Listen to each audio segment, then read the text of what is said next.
Residents in Dongguan, China were mid-card game when a rope fell from above and passed close to where they were sitting. Building management stated the cause was unauthorized nighttime construction. A worker had been fitting an air conditioning unit on an upper floor without authorization and had not properly secured the rope. Following the incident, management suspended the worker and announced that all staff would be required to observe standardized procedures from that point on. Nighttime construction in residential buildings without authorization or safety supervision is a documented category of incident risk, where the absence of site controls increases the likelihood of unsecured equipment and materials falling into occupied areas below.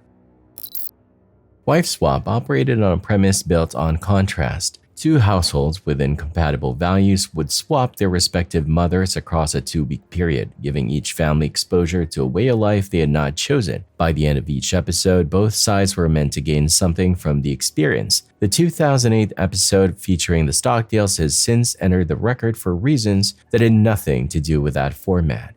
The Stockdale family made their home on a farm in Beach City, Ohio. Their household was governed by deeply religious beliefs and strict rules applied to daily life. The children received their schooling at home. Dating was not permitted. Television and video games were prohibited, as was popular music. Any entertainment that fell outside those parameters was subject to monitoring. The family also performed together as the Stockdale Family Band, a bluegrass group whose members were the parents and the sons. On camera, Jacob Stockdale came across as quiet, reserved, and compliant. Dating has physical dangers like pregnancy. It's not worth it. I've never been on a date. There's better ways to find out about girls than dating. The temporary mother assigned to the household was Lori Tonkovich. Her approach differed from the Stockdales. She held that children should be allowed to make small choices and experience ordinary freedoms. God, I feel so sad for these kids. I'm gonna take them all home with me. I asked him what he would like to do, if he could do anything, and he doesn't even know. I mean, they need to know that there's other ways of doing things, and then let them decide what they want to do. I didn't realize this was gonna be so hard. She gave the boys access to video games and television not as a challenge to the household's rules, but as an exercise in moderation. Jacob's reaction was not curiosity. He panicked, ran outside, and was found crying, afraid that his parents would learn what had occurred. In a statement she later gave to TMZ, Lori Tonkovich described Jacob's belief that violating household rules would expose him to severe consequences, including what she characterized as eternal punishment.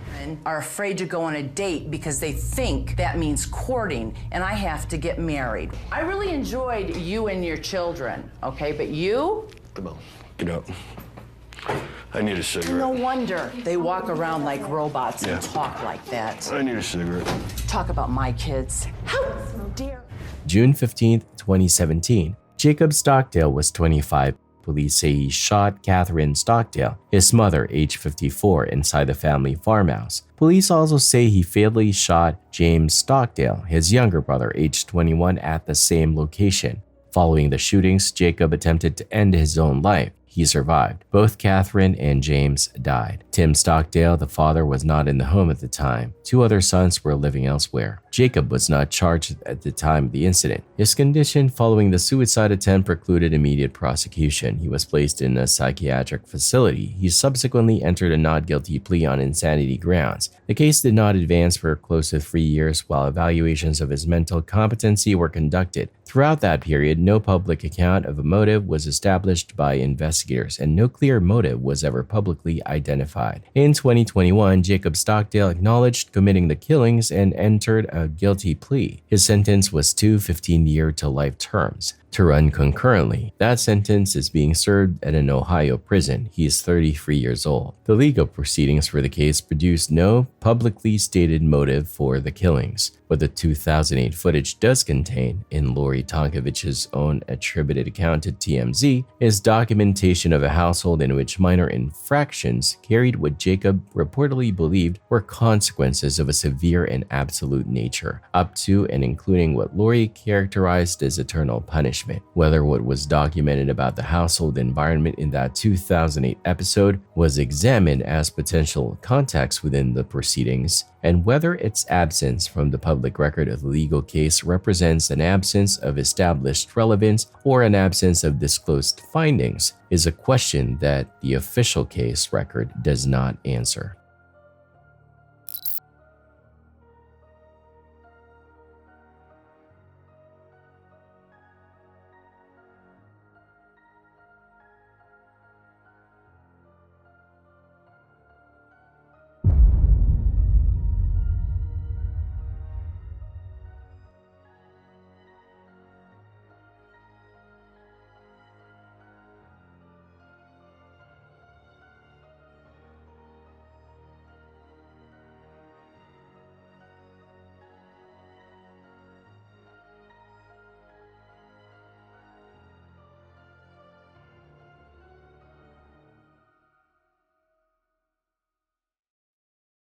In Anello, Argentina, a sand truck's trailer broke free on a curve and crossed into the oncoming lane, toppling over. A minibus transporting oil workers was in that lane. A passenger on the minibus reported that the trailer had nearly fallen directly onto their vehicle. The quick reaction of the minibus driver is credited with keeping the outcome from being worse. The truck driver sustained minor injuries. Trailer detachments on curves are a documented road incident category, typically resulting from coupling failure or improper load securing, with the risk of the detached unit crossing into oncoming traffic determined by road geometry and vehicle speed. By 2014, the television program Cops had been continuously airing for well over 2 decades, establishing it as one of the longest-running reality series in American broadcast history. The show followed law enforcement in real time, officers responding to calls, making arrests, and handling situations as they unfolded. On Tuesday, August 26, 2014, a Cops production crew was in its final week embedded with the Omaha Police Department, having worked alongside the department from June of that year. That evening at approximately 9:20 p.m., Detective Darren Cunningham was dispatched to an active robbery at a Wendy's downtown Omaha, Nebraska. He called for additional units. 2 more officers arrived. In one of those patrol cars rode 2 Cops crew members, a cameraman, Michael Lee, and sound technician, Bryce Dion.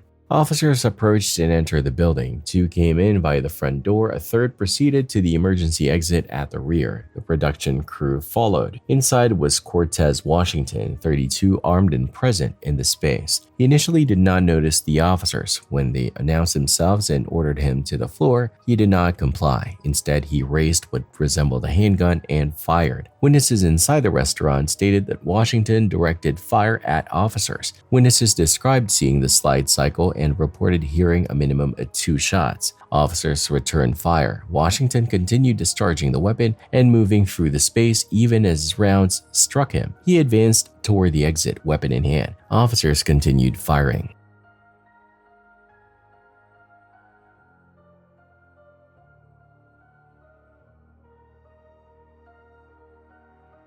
Sound technician Bryce Dion sustained a gunshot from police fire during the exchange. He had been positioned close to the entrance hallway, holding a boom microphone overhead to capture audio. He was wearing a bulletproof vest, but the round entered through an unprotected section under his left arm. He fell beside his equipment. Dion and Washington were both transported to the University of Nebraska Medical Center. He was declared dead at the facility not long after arrival. Washington died outside in the parking area, having sustained multiple gunshot wounds. Investigators confirmed afterward that Washington's weapon was an airsoft pistol, an object designed to replicate the appearance of a handgun but capable only of discharging plastic pellets. The officers had no means of making that determination at the time. Washington carried a significant criminal record. He was serving parole out of Missouri, having completed a portion of a 7-year robbery sentence. In the 20 minutes prior to the Wendy's incident, his girlfriend Geneva Ayres, 24, had robbed a Little Caesars restaurant using that same airsoft pistol. Washington had operated her getaway vehicle. The plan at the Wendy's was his robbery. Geneva was to help him exit. When shooting began inside the building, she fled. She was arrested subsequently. While awaiting trial, she attacked a healthcare worker and broke a correctional officer's hand. She accepted a plea and was sentenced to up to 6 years. Bryce Dion's brother Trevor brought a wrongful death action against Omaha. The lawsuit alleged that police dispatched and the officers who responded had failed to coordinate adequately, and contended that embedding a television crew with active duty officers during a robbery response constituted negligence. The footage was made public. It documented officers entering the restaurant, the eruption of gunfire, and Bryce Dion against the wall motionless. Investigators confirmed the weapon Washington raised and fired was an airsoft pistol, a device incapable of discharging live ammunition. That finding establishes a fact about the object in his hand. What it does not establish is what the officers could have known in the interval before the slide cycled and the shots were heard. The weapon's external appearance was designed to be indistinguishable from a real handgun. The subject raised it, pointed it, and discharged it in the direction of officers. Whether the confirmed post-incident finding that the weapon was a replica changes the standard by which the officers' decisions are evaluated, given that nothing observable in the moment could have indicated otherwise, is a question the finding itself does not resolve.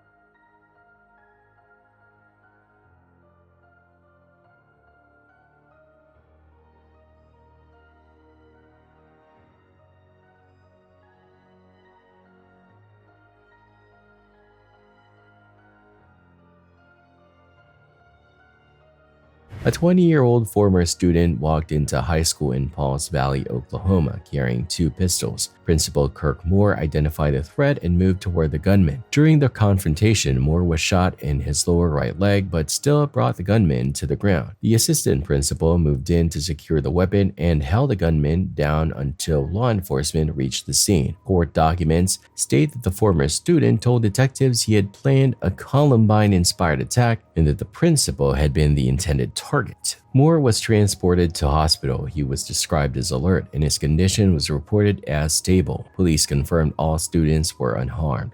The former student was charged with opening fire with the intent to kill. Bond was set at $1 million. He entered a not guilty plea. School principals and administrators are included in active shooter response training protocols in many U.S. school districts, with recommended responses varying between lockdown procedures and, in some training frameworks, physical intervention. There's no greater bond than that between a parent and child. A connection that begins at birth and grows stronger over time. But what happens when that bond is broken? I was adopted when I was 6 weeks old. And the records were closed. It was through a welfare agency that I was adopted. Separated a lifetime from one another, does the bond between parent and child still exist? In 2005, Fox broadcast a reality special on its main network under the title Who's Your Daddy? The format borrowed structural elements from The Bachelor, a mansion setting and a staged elimination process, but the central premise operated on an entirely different basis. A young woman who had been adopted in childhood was situated in a mansion with 8 middle-aged men. One man was her actual biological father. The other 7 were hired to portray that role convincingly. She was required to determine which man was truly her father. Correct identification earned her $100,000. If she selected the wrong man, one of the imposters, he received the prize instead. This arrangement gave every actor a direct financial incentive to deceive her as effectively as possible. One clip from the broadcast remains in circulation. In it, a man looks directly at her and says, "I want you to know that you were conceived in absolute love." She cried in response. Your mother didn't want her pregnancy to be the way our relationship, our marriage started. It was a very turbulent time. I'd already made the decision to go into Vietnam. We weren't sure what was going to happen, and she wasn't going to be able to take care of you by herself. And so she made the decision, and I accepted it. We questioned it, believe me. We. So she wanted to keep me too, honestly. Yes.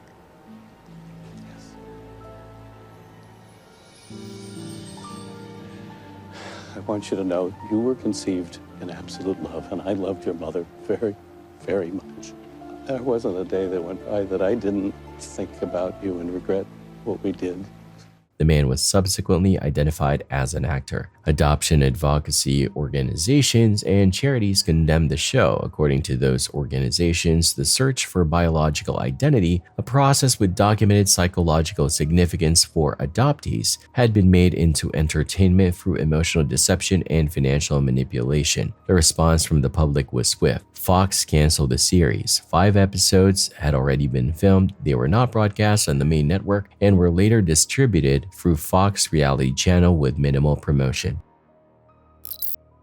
By 2009, VH1 had built a programming block around series including Rock of Love, Flavor of Love, and I Love Money. A statement made by Megan Hauserman, a former contestant on Rock of Love, that she intended to marry a wealthy man became the premise for a new program, Megan Wants a Millionaire. 17 men competed for her, each declaring assets of at least $1 million. 3 episodes were broadcast. There's a big suitcase. I took my middle finger and I just lifted it up, and sure enough, it looks like a body. It's for sure a body? Yeah, yeah. The suitcase was recovered from a dumpster in Buena Park, California on August 15, 2009. The suitcase contained the body of Jasmine Fiore, 28, a swimsuit model who had recently relocated from Las Vegas to Los Angeles. The remains showed severe mutilation. Her fingers and teeth had been removed. Strangulation was established as the cause of death. The body had been placed in the suitcase and discarded. Standard identification methods proved insufficient. Investigators ultimately located a serial number associated with her breast implants to confirm the victim was Jasmine Fiore, who had been reported missing hours before. A contestant on the program, Ryan Jenkins, had presented himself to producers as a real estate professional. After being eliminated from the competition, Jenkins met Jasmine Fiore in Las Vegas. They were married within days. Reports described a volatile relationship, episodes of intense conflict, jealousy, and earlier incidents of physical violence. By the time of her death, the two had separated and come back together on multiple occasions. On August 14th, Jenkins and Fiore checked into the L'Auberge Del Mar Hotel in San Diego for a charity poker event. Security camera footage documented them departing together from the hotel at approximately 2:30 a.m. Additional footage placed them at a nightclub in the downtown area. At around 4:30 a.m., Jenkins re-entered the hotel alone. Jasmine Fiore was not seen alive again. He checked out the following morning. That evening, Jenkins reported her missing, stating according to his account that she had gone to run errands and not come back. The official identification of Fiore's remains occurred on August 18th. On August 19th, VH1 took the series off its schedule. Murder charges were filed against Jenkins on August 20th. VH1 removed all references to the program from its website. A second production Jenkins had appeared in, I Love Money 3, was canceled and likewise never broadcast. Jenkins left Los Angeles. He collected a speedboat from Nevada and traveled north. His BMW was found parked and abandoned at the Blaine, Washington Marina, the engine still warm. The vehicle's condition indicated that he had only recently arrived at that location. Investigators concluded he had crossed into Canada by water. Jenkins registered at the Thunderbird Motel in Hope, British Columbia on August 20th. The same day charges were filed. Witnesses at the property later stated he appeared exhausted and could not be recognized as the person seen on television. 3 days after his arrival, the motel's manager opened his door and discovered him dead. My heart and love for her was pure and powerful. It took over every thought and action. It inspired me, it drove me, and brought out the very best in me. According to his father, Dan Jenkins, there was a lot of good in Ryan, but it had been corrupted. Ryan was a fine young man. He was smart. He was kind. He was sweet. He was innocent. He went to Hollywood, and something down there in the last 4 months, including this girl, just destroyed him. A subsequent inquiry into the casting process confirmed that Jenkins had a prior record of violent behavior. In 2007, he had been convicted of assault. In early 2009, a separate charge of assault, specifically against Jasmine Fiore, had been filed against him in Las Vegas. Neither VH1 nor 51 Minds had performed any criminal background screening during the casting process for Megan Wants a Millionaire. Both of those charges, the 2007 assault conviction and the 2009 charge involving Jasmine Fiore specifically, were part of a documented legal record accessible through standard screening procedures. VH1 and 51 Minds confirmed that no such screening was performed. The question that confirmation raises is not whether background checks are routinely conducted in production settings, but what the decision not to run one established about the production's awareness of the person's place on screen, and whether that absence of screening reflects a procedural failure, indifference to what it might return, or a decision to remain uninformed.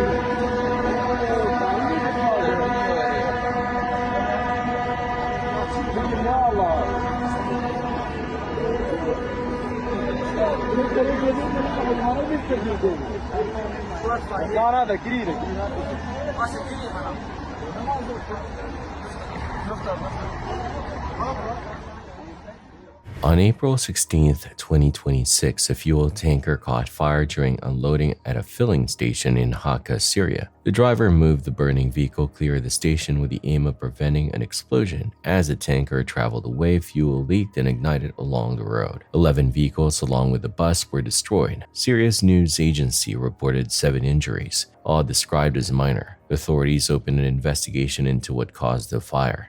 Moving a burning fuel tanker from a populated refueling area is a documented emergency response consideration, where the risk of stationary ignition near fuel storage is weighed against the risk of fuel spillage during transit.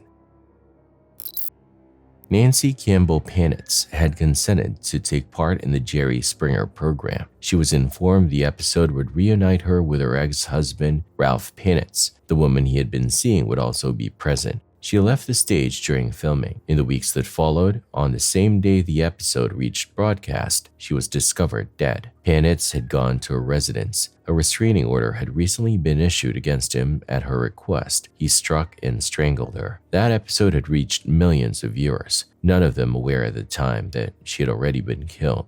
Panitz was taken into custody, prosecuted, and found guilty of the killing. He received a life sentence. At the sentencing hearing, the judge offered a formal criticism of the program, assigning responsibility to Panitz, Jerry Springer, and the production team. According to the judge's statement at sentencing, the show bore shared culpability for what had occurred. Nancy's son Jeffrey pursued legal action against both Springer and the production company behind the series, contending she had been put at risk and exploited. That case was later withdrawn, with no monetary compensation changing hands. Springer's death came in 2023, roughly 5 years following the program's cancellation.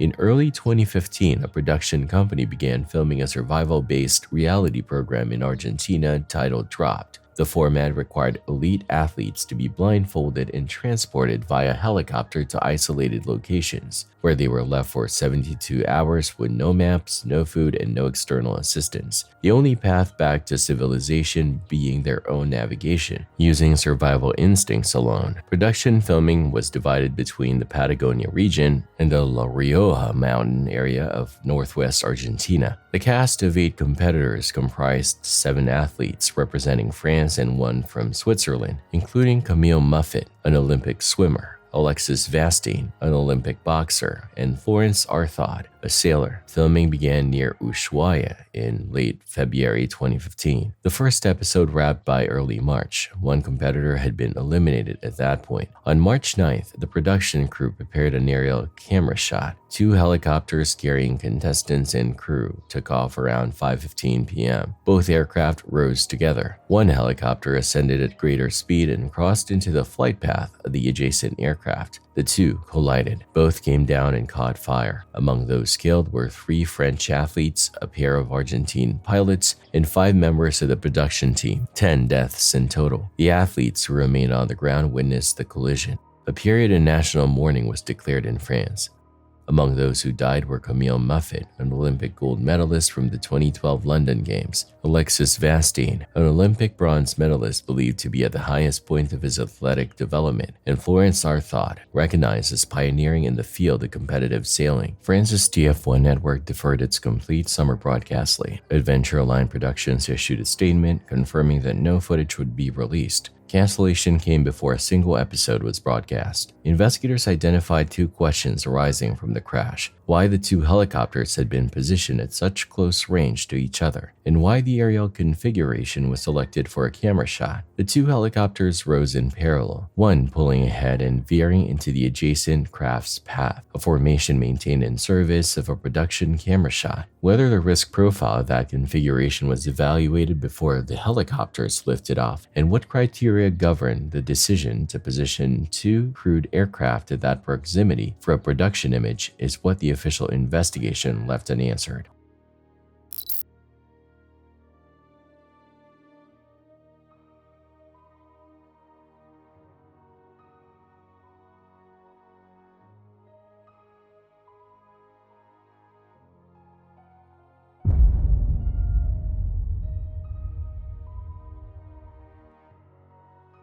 On April 7, 2026, at an event venue in Kapur, India, a wedding ceremony was taking place. A man operated a lift on the 3rd floor to bring down wood logs. According to sources, the lift had been installed on a temporary basis, and the wood was needed for cooking. Gas cylinders were in short supply. The cable snapped and the man fell. He was the groom's brother and survived with serious injuries. The venue was placed under investigation by authorities for safety violations. Temporary lifting equipment installed without formal safety certification at event venues is a documented category of incident risk, where the absence of load testing and structural inspection increases the likelihood of cable or mechanism failure. Fishermen had gathered at a pier when a fishing rod slipped from their hands and dropped into the water. The most immediate solution appeared straightforward. One man descended into the water to recover it. From his vantage point at surface level, nothing appeared to indicate a threat. The water was calm. No disturbance was visible in his immediate vicinity. What he could not account for was the perspective of the men still standing above him.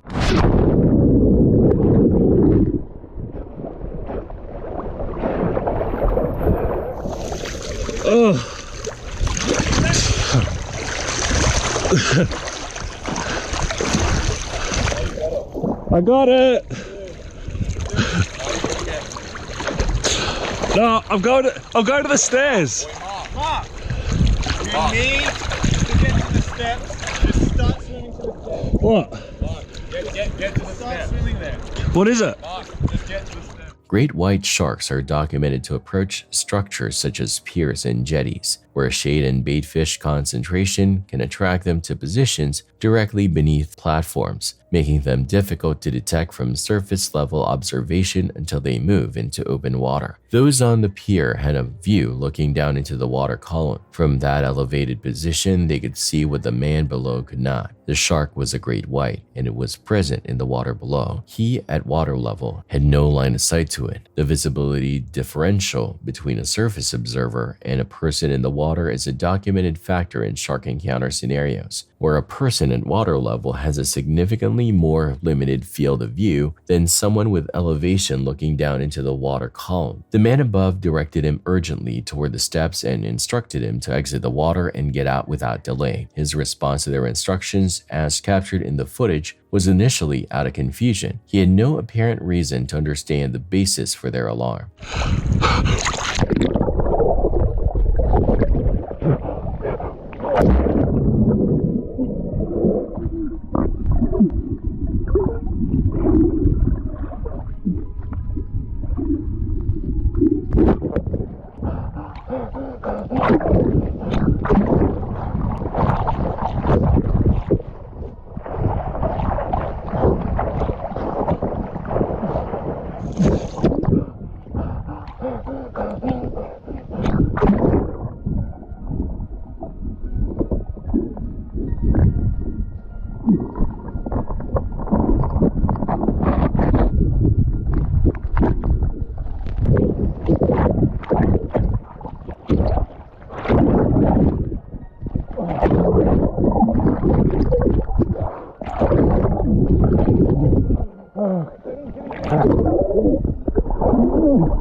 How did you not say that?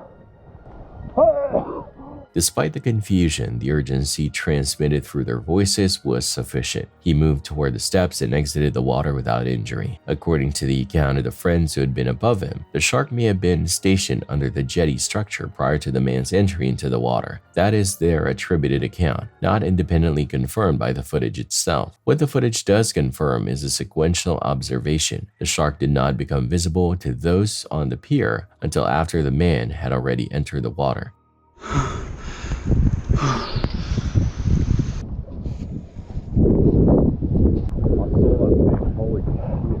Well, if you saw it, then why did I jump in? No, we saw it after you jumped in.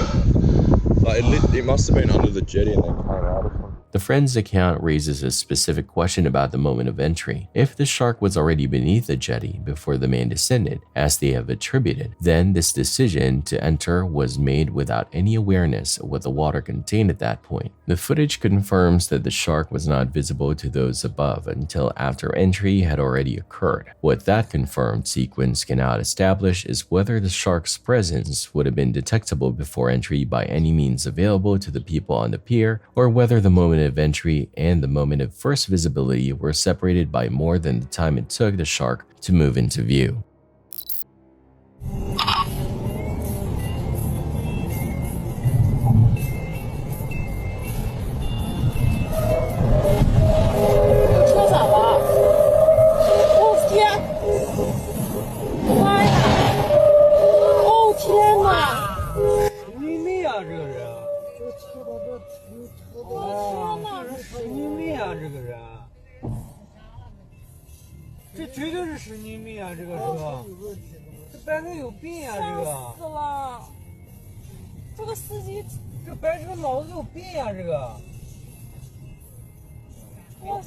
Inside a tunnel in Guangdong, China, a car came to a sudden stop. The truck traveling directly behind had to respond fast. No injuries were reported. The car was displaying a learner sticker. The driver was fined and lost 9 points from their license. Sudden braking in tunnels presents a heightened rear collision risk due to reduced stopping distances, limited visibility, and the confined space reducing a following driver's ability to maneuver. In December 2017, in Prachuap Khiri-Khan, Thailand, a radio operator named Manorang Nolan, 32 years old, was making his way from the office back to his car that morning. He was looking at his phone as he walked. From that position, with his eyes angled downward, he had no awareness of what was in the infrastructure directly overhead.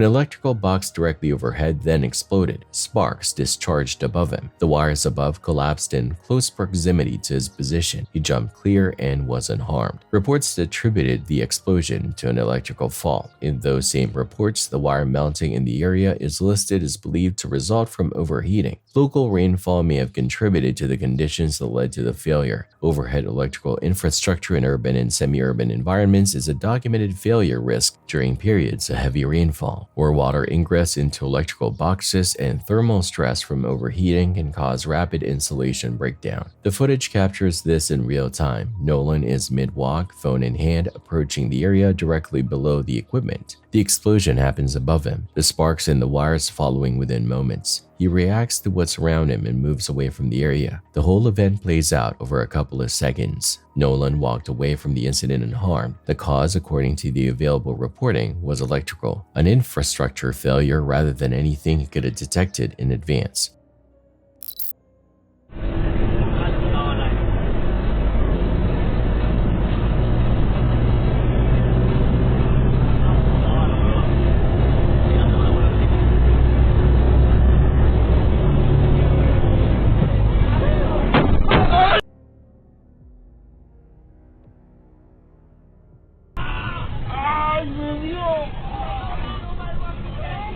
In our region, Panama, a traffic dispute developed between a bus driver and a car driver while the bus was in operation. The car driver produced a firearm and fired at least 3 rounds into the bus. The bus driver was injured, as was a passenger aboard. Police tracked down the vehicle involved, but the shooter remained at large at the time of reporting. Traffic disputes escalating to firearm use represent a documented category of road rage incident, with bus and commercial vehicle drivers identified as a recurring target group due to their fixed routes and limited ability to maneuver away from a confrontation.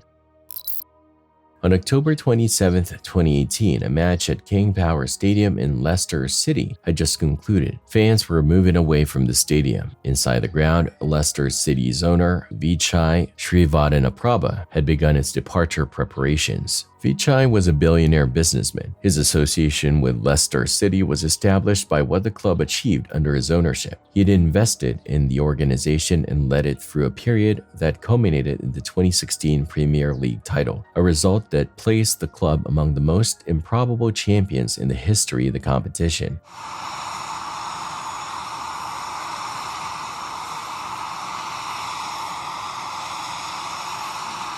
That evening, he boarded his personal helicopter along with 4 others, Nursara Sugnamai, Kaviporn Punpare, the aircraft's pilot Eric Swaffer, and Isabella Rosa Lekowicz, 5 in total.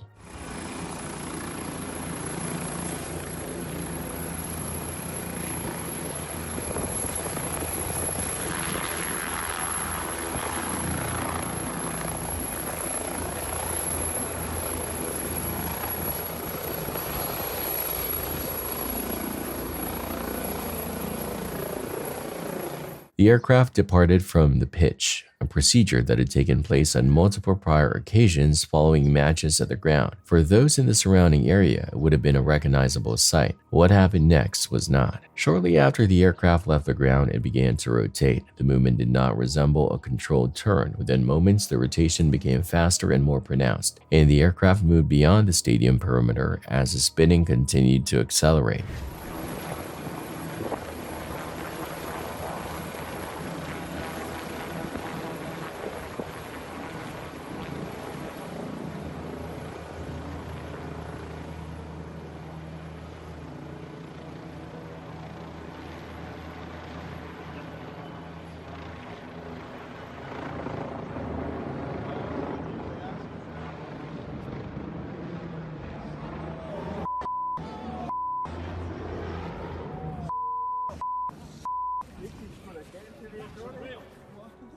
It came down in a park immediately adjacent to the ground. The aircraft caught fire on impact. The 5 people aboard the aircraft did not survive. Vichai Srivadanaprabha, Nursara Sugnamai, Kaviporn Punpare, pilot Eric Swaffer, and Isabella Rosa Lekowicz.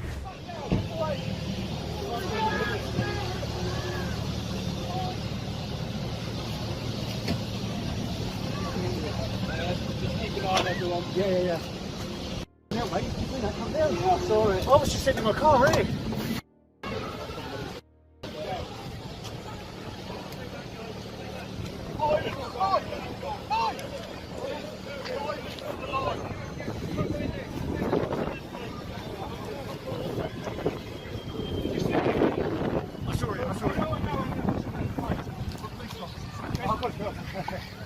I was just sitting here.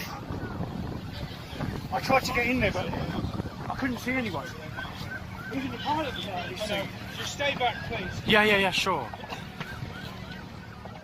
In the hours directly following the crash, supporters gathered outside King Power Stadium. Handwritten messages, flowers, scarves, and shirts were left the location by those present. The crash investigation conducted by official investigators identified the causes of failure within the tail's rotor control system of the aircraft. The tail rotor on a rotorcraft generates a lateral thrust that counteracts the torque produced by the main rotor. Without operational tail rotor control, the fuselage begins to rotate freely in the direction opposite to the main rotor spin, and the pilot loses the ability to rest or direct that rotation. According to the official investigation, the tail rotor's control system suffered a mechanical failure, causing the pilot to lose the ability to manage the aircraft's rotation. That loss of control produced the uncontrolled spin documented in the footage. The footage itself contains this specific and separately confirmed detail. Something is visible separating from the aircraft before the uncontrolled rotation began. This is a confirmed observation from the footage. Some reports reviewing the same recording identified what appeared in the footage as tail rotor sections that had separated in midair, an interpretation attributed to those reports and not independently confirmed by the official investigation's published conclusions. Years after the incident, Vichai's family filed a civil legal claim of £21.5 billion against Leonardo, the manufacturer of the helicopter. Leonardo denied any wrongdoing and stated that it would defend the case in court. The footage and the investigative record present two distinct confirmed points. Something visibly separated from the aircraft before the rotation began, and investigators attributed the crash to a mechanical failure within the tail rotor's control system, a component whose internal mechanics are not directly observable in external footage. What the official investigation does not publicly specify is whether the separation visible in the footage represents the outward expression of the internal failure investigators identified, or whether the two events occupy different positions in a causal sequence. The footage shows something leaving the aircraft. The investigation identifies a failure within an internal mechanism. What the official record does or does not confirm about the connection between those two observations, whether the visible separation was the initiating cause, a downstream consequence, or a simultaneous occurrence, is not established by the footage alone.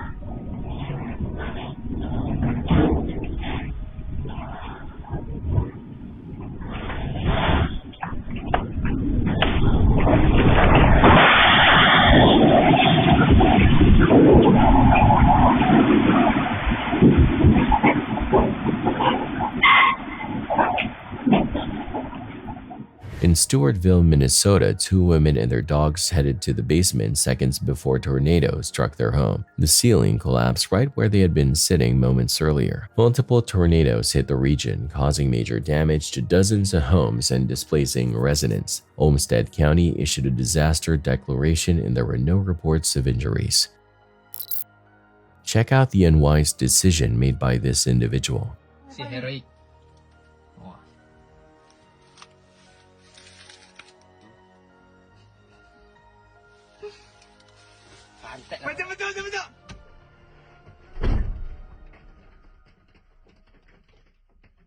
Anjing. Tujuan tam ya Bang Pi. Kudunya pakai topi anjing. Betul. Enggak bayangkan aku sampai satu biji mati kita Bang. Indonesia is home to numerous hornet and wasp species. The country's tropical climate and dense forest cover create conditions suitable for year-round nesting across multiple species, with colonies frequently established near human activity. Both are known for aggressive nest defense. When a nest is disturbed, alarm pheromones are released, prompting the colony to respond as a unit, with multiple individuals delivering repeated stings to the perceived threat. Unlike bees, hornets and wasps retain the ability to sting more than once. In December 2022, a TikTok user going by the name Harley Quinn posted footage from her Ring doorbell camera that showed her neighbor at 2:45 a.m. rolling what appeared in the footage to be a body wrapped in black plastic bags, while also carrying a shovel. The video spread quickly. It was viewed over 32 million times, and a significant portion of the viewers pushed her to contact the police. She notified authorities the following day. When they arrived, statements were likely gathered from both parties. What followed was not straightforward. In the days after the police visit, the neighbor began coming to Harley's door at any hour, including after 1 a.m. Whether the police had disclosed Harley's identity to the neighbor or whether the neighbor had simply come across the viral footage on their own remains unconfirmed. See, I'm here.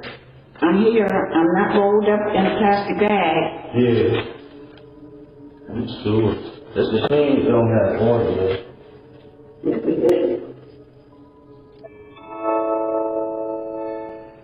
Ma'am, we are eating dinner right now, so if you could please stop knocking on the door. I'm gonna have to call the police myself, and I'm gonna call my lawyer tomorrow. Because this is unnecessary.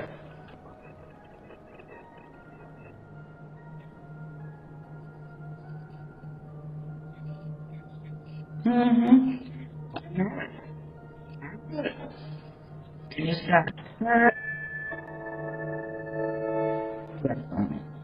This is where it came from, right here.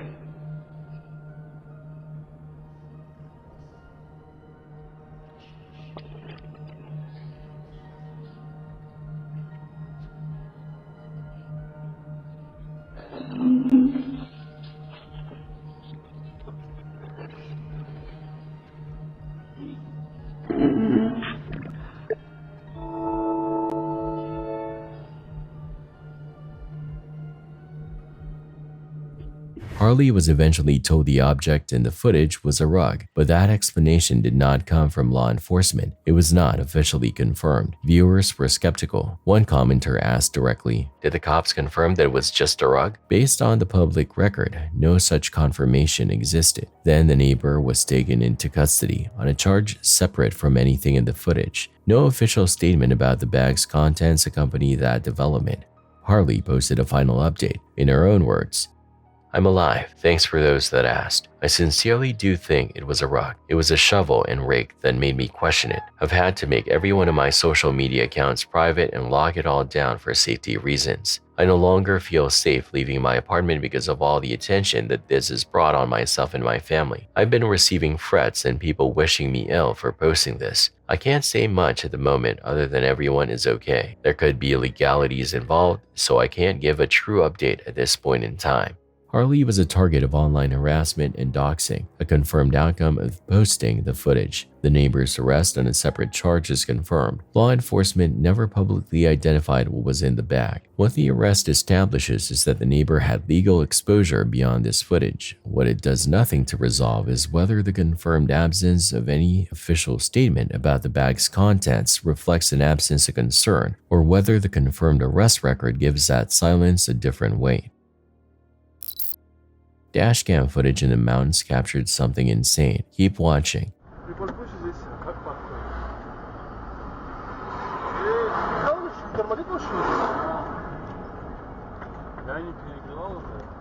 Я тебе говорил, я не газую на спуске. Не пугай так.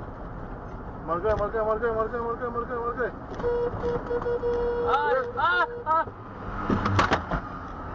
Тормози, тормози.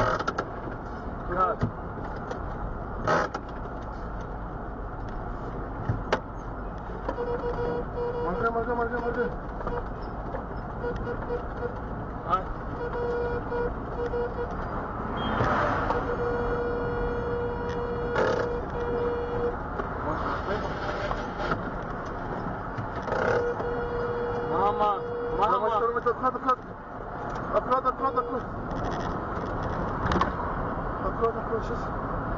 Что делать, остановись? Тормоза, тормоза. Старайся на обочину, выйди на обочину. Что делать? На обочину. Моргай, моргай, моргай, моргай, моргай. Моргай, моргай, моргай. Ахмед, что делать, Ахмед? Моргай, моргай, моргай. Моргай, моргай. Что делать, Ахмед? Моргай. Ахмед, что делать? Моргай, моргай, моргай.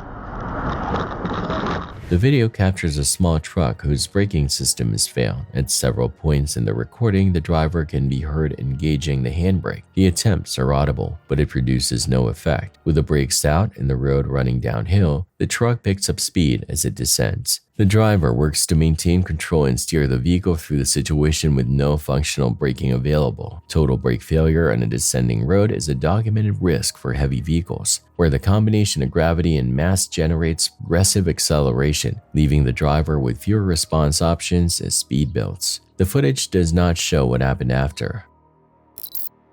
On January 25th, 2025, a TikTok user called Living Testimony was in the middle of a live stream during a dog walk when the encounter captured in this clip took place. Living Testimony regularly posts content about the dogs he takes for walks. The dog on this particular walk was Brody, a dog he had walked 7 times before this incident. During the walk, a man approached him. The man, who had a loaded weapon, directed Living Testimony to remain where he stood and asked, "Do you have any pictures of my cat I need to be aware of?" The man appeared, based on the footage shows, to be Brody's owner. The footage showed Living Testimony visibly caught off guard by the encounter. He had walked Brody on 7 prior occasions without any such confrontation. They meant to be free just like us, man. I'm just out here trying to unleash joy one wag at a time, baby. One wag at a time. We're just out here unleashing joy, you know. You know, you can have your dog as happy as Mr. Brody right here, man. Mr. Brody's a happy dog.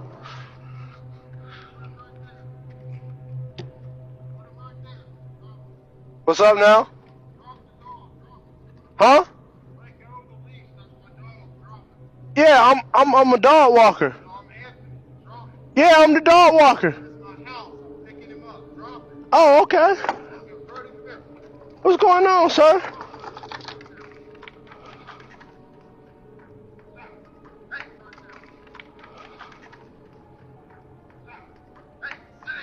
He has a gun out on me, y'all.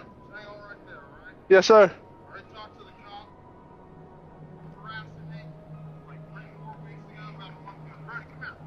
I'm your dog walker, sir. Okay.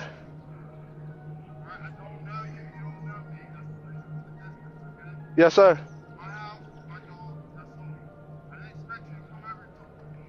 Yeah, I came a little early today.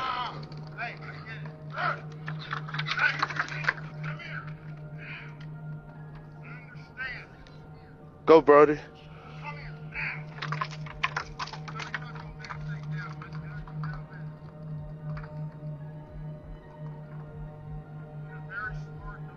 Yes, sir.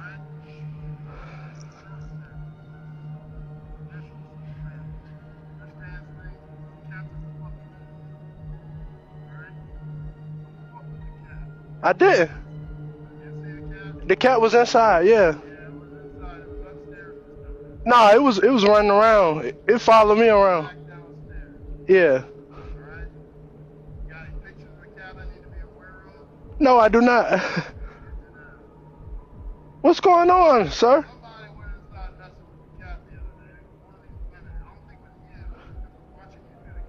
Yeah, I mean, I've been providing service for you every day now. Huh?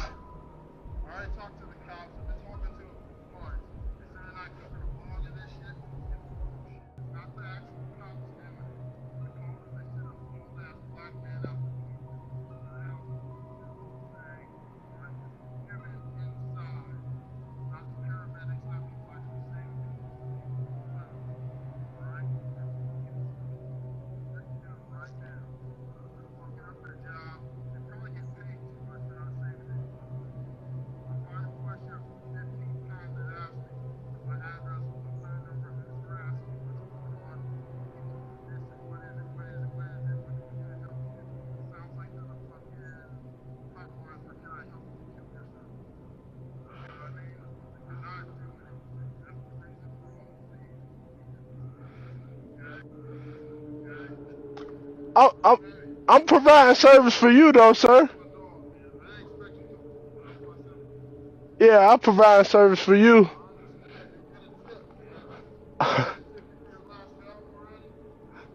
I mean, it ain't about the tip. I'm canceling this.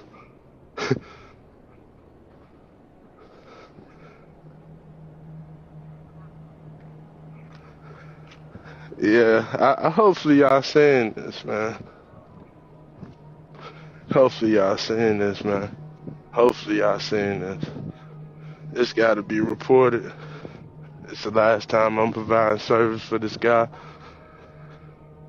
Put a gun out on me, man. Following the encounter, living testimony stated he had decided not to walk Brody again. He posted no further update on the matter in subsequent videos. In the comment section, viewers speculated that the man may have been going through some kind of mental health episode. That interpretation comes from viewer commentary, not from anything confirmed in the footage. One viewer specifically noted that the man did not attempt to de-escalate until he appeared to notice the live streaming camera was recording. That viewer observation raises a specific question about the encounter. The footage captures a behavioral shift. The man's approach changed once he became aware of the camera. What that shift does not confirm is whether the recording itself prevented the situation from escalating, or whether the man's de-escalation was already underway for reasons the footage does not show. Daladia, Bangladesh is a ferry crossing situated along the Padma River, approximately 100 kilometers 62 miles west of Dhaka. The Padma is among Bangladesh's largest rivers and carries a strong current. At Daladia, buses and trucks load onto ferries via sloped ramps and floating platforms. Ferry loading ramps and floating platforms in high-current river environments present a documented vehicle stability risk, where sloped surfaces, water movement beneath the platform, and vehicle weight distribution can compromise traction during boarding. In this incident, a bus was on one of these ramps or platforms during the loading process. Either the bus slipped or control was lost by the driver. The cause is not confirmed beyond that. The bus went over the edge and descended to a depth of approximately 9 meters or 30 feet. Water entered the interior rapidly through windows and doors alike. The current made it difficult for those inside to exit.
The passenger death toll was at least 24. Some were able to get out of the bus and reach the surface.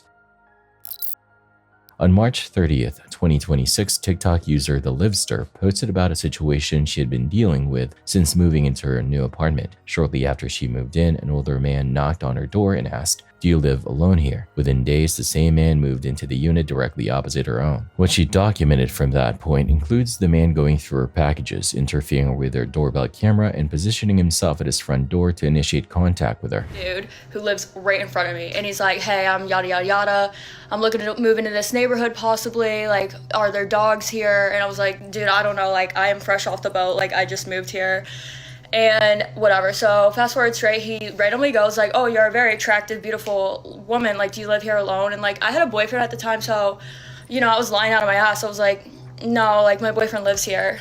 Anyway, it's like probably 2 weeks later, maybe less, and somehow the dude's already moving in soon. So I had like 2 or 3 female neighbors like in the same complex, like this is a condo, that came knocking on my door, and they were like, "Hey, this dude that's moving right in front of you, he is like a creep. He's been kicked out of multiple bars for flirting with young women." And I was like, According to her account, he also appeared to be keeping track of when she had visitors. She responded by documenting everything as it happened and eventually began running back and forth between her car and her door to avoid any interaction.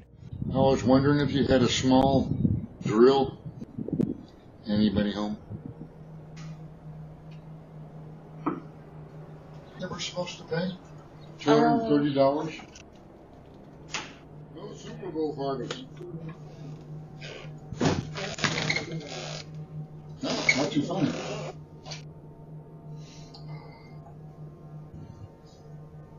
Oh, okay. Yeah, she's a cutie. She's nice. Yeah. If I was only younger. Well, I'll tell you what. She has a boyfriend. So don't we all have fucking boyfriends and girlfriends? I'll tell you what, she's really...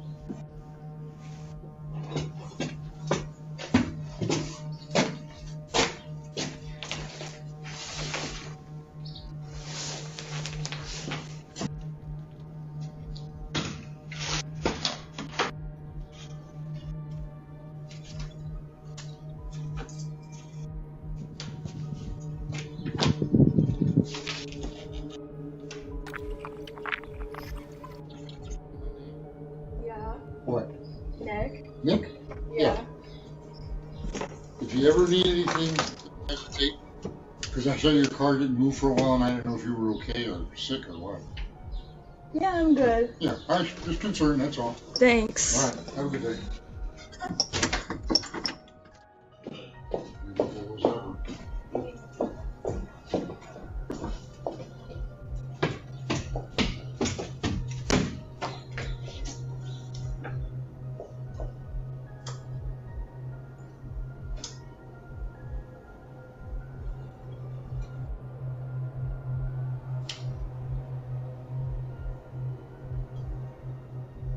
Wow. C'est la vie. According to her final update, a neighbor intervened and told the man to stop approaching her. She also filed a police report. She subsequently moved to a different residence. She documented each of these behaviors as they occurred, a record she built in real time. With that documented record established was a pattern she could describe and present. What the police report and the neighbor's intervention together confirm is that both official and social channels were engaged. The question those two responses leave open is what each channel was actually equipped to address, and whether the documented record changed what either one could do. This footage is from 1971 and captures something truly insane. Take a look.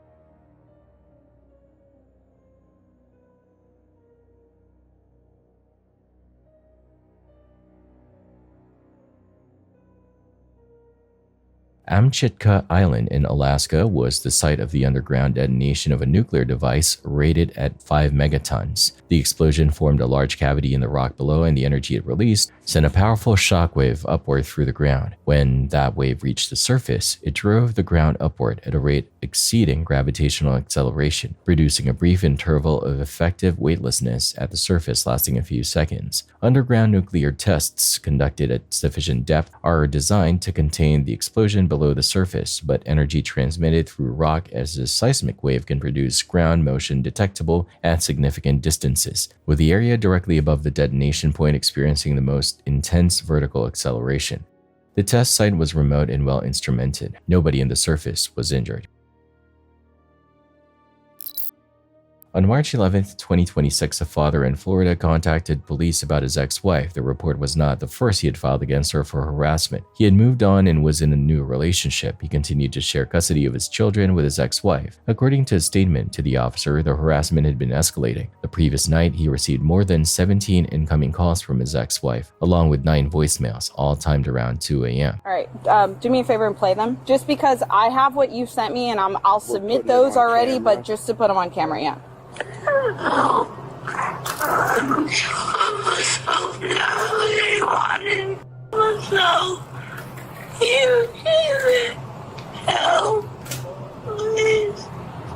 heard wanted to myself and help, Yeah. right? So 144 was when she started leaving voicemails? This will, I believe, have been, yes, that's the first voicemail. These previous 2 did not. Okay. Please, for Mom. That was 145. This is 146.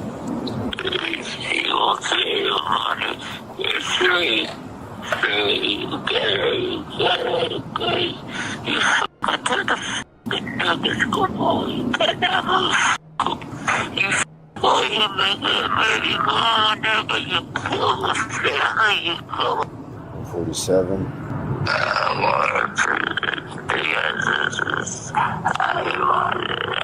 You married him back, and you wanted by yourself for your love.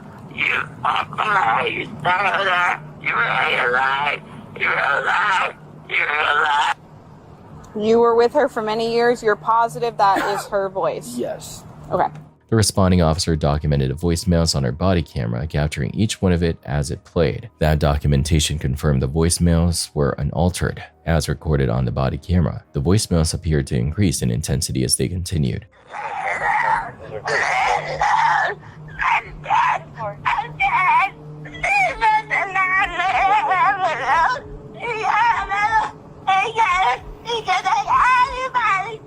I hope she gets some help from this. I hope that this leads to a good resolution, because it's my kids. You know, this is their mom. It's f***ing scary.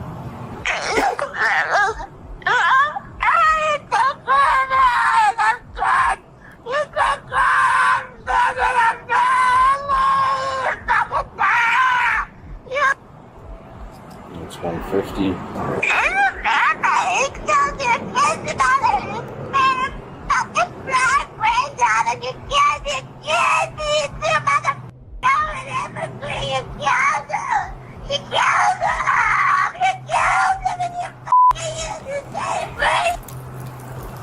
$151.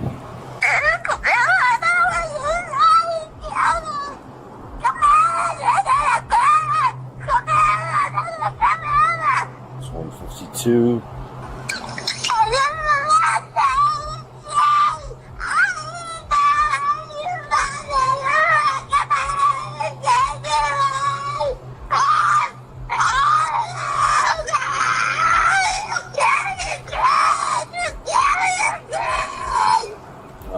$152.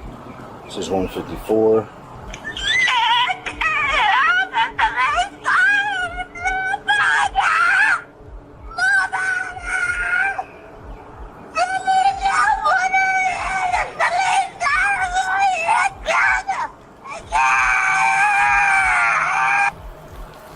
And that will have been the last voicemail. And then those are still missed calls from her, These though? are 2 more missed calls at 2:18. Yeah, and I don't see voicemails attached to those. And nothing today? No. I don't see anything else besides that after that. Florida's stalking statute covers a documented pattern of conduct directed at a specific person that causes substantial emotional distress with the accumulation of calls, voicemails, and deleted communications, each representing elements of that documented pattern. Police also examined the ex-wife's phone. A review of that device found that communications from the previous night between the ex-wife and her former spouse had been deleted. Please. gloves? I just. Please don't do it. Tuesday. Get out of I got my house. gloves right now. I'll get it. Gabby, I can't believe you did this to me. Everybody in these goddamn houses. Get away from with you! Stop it! Yeah, you're f***ing taking me from my f***ing kids! Stop squeezing my arm! Yes, she is! Okay. You're a f***ing unbelievable motherfucker. I got you. Thank All right, you, all I right. trust you. Listen, before. Okay. Anything on you? Hurt me, poke me, stick me, No, anything? sir. No. Anything on you I should know about? Any No, weapons, sir. knives, anything No, like that? sir.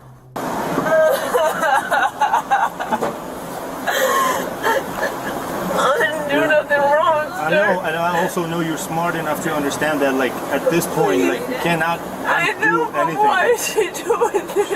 She is not doing it personally. But she knows I would never do something She just happens to be, you know what happened initially? She was helping somebody out by taking that call initially. And then she was stuck with it. It wasn't in her zone, it wasn't assigned to her. She helped somebody out and picked that call up. Okay, so it is not personal. Please, sir, don't do this. I want to go, please. Okay, your dad's talking to Jenna right now about, like, I don't know, about the kid situation right now. My dad's old. He's not that old. Yes, he is. He's 70 years old. Something's going to happen to him. Please. Nothing's going to happen to him. Yes, it is. Please. Like, what would happen to him? He's going to have a f***ing stroke. You guys are taking this little girl for no reason. Please don't do this. Well, it's not, I don't know what happened yesterday, but Nothing with me, sir, I listened to the stuff that happened 2 weeks ago. Based on the available evidence, she was arrested under Florida's stalking statute. When a tsunami warning is issued, a single minute delay can matter. みるみる川の水位が上がり出すと、ついには道路に溢れ出しますが、事態が飲み込めません。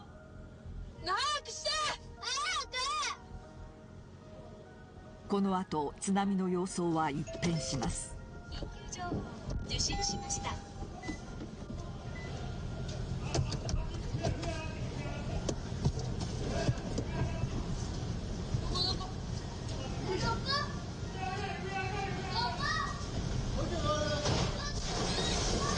長女が車に乗り込んだ次の瞬間、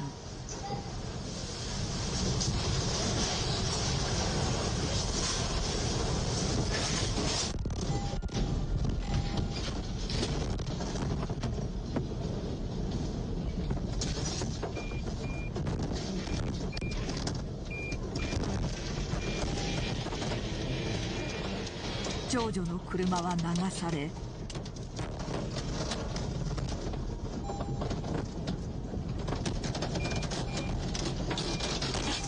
Tsunamis don't move through the water the way a normal wave does. The first indication is typically a receding of the sea, and from that point, an initial wave can be at shore in fewer than 60 seconds across many locations. Tsunamis travel at velocities in the range of highway traffic in deep ocean at hundreds of kilometers per hour, before slowing as they enter shallower water, where energy compresses into heightened force rather than dissipating. Even a surge that looks small carries enough force to displace vehicles and destroy structures. What arrives is not a single wave but a continuous flood, and the water typically carries debris within it, increasing the destructive impact.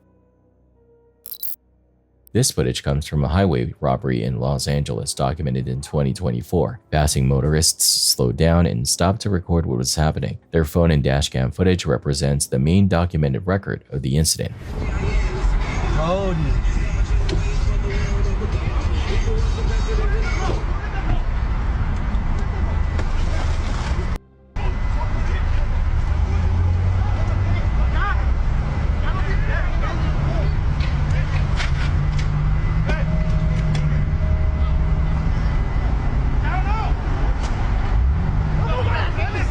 Highway robbery incidents captured by passing motorists are a documented category of dashcam and phone footage where the filming behavior of witnesses is itself a noted feature of such events, often the primary source of footage available to investigators. No injuries, named individuals, or confirmed outcomes appear in the record of this incident.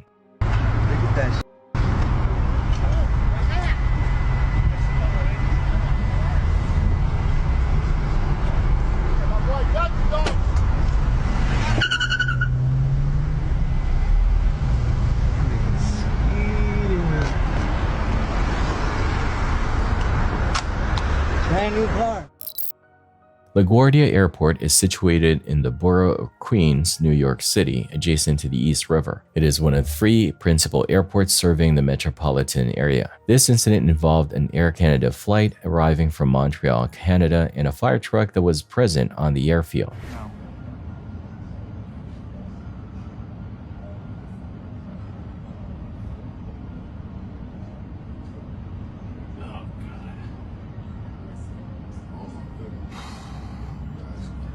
Airport emergency response vehicles are dispatched to active runways and taxiways under coordination with air traffic control, with ground vehicles operating in aircraft movement areas representing a documented category runway incursion risk. The fire truck had been sent to the scene minutes before the collision. A separate aircraft in the vicinity had reported an unusual smell on board, triggering the emergency response. The Air Canada flight struck the fire truck. The collision resulted in 41 injuries. 31 of those injured were subsequently discharged from hospital. The remainder sustained more serious injuries. Both pilots aboard the Air Canada aircraft died.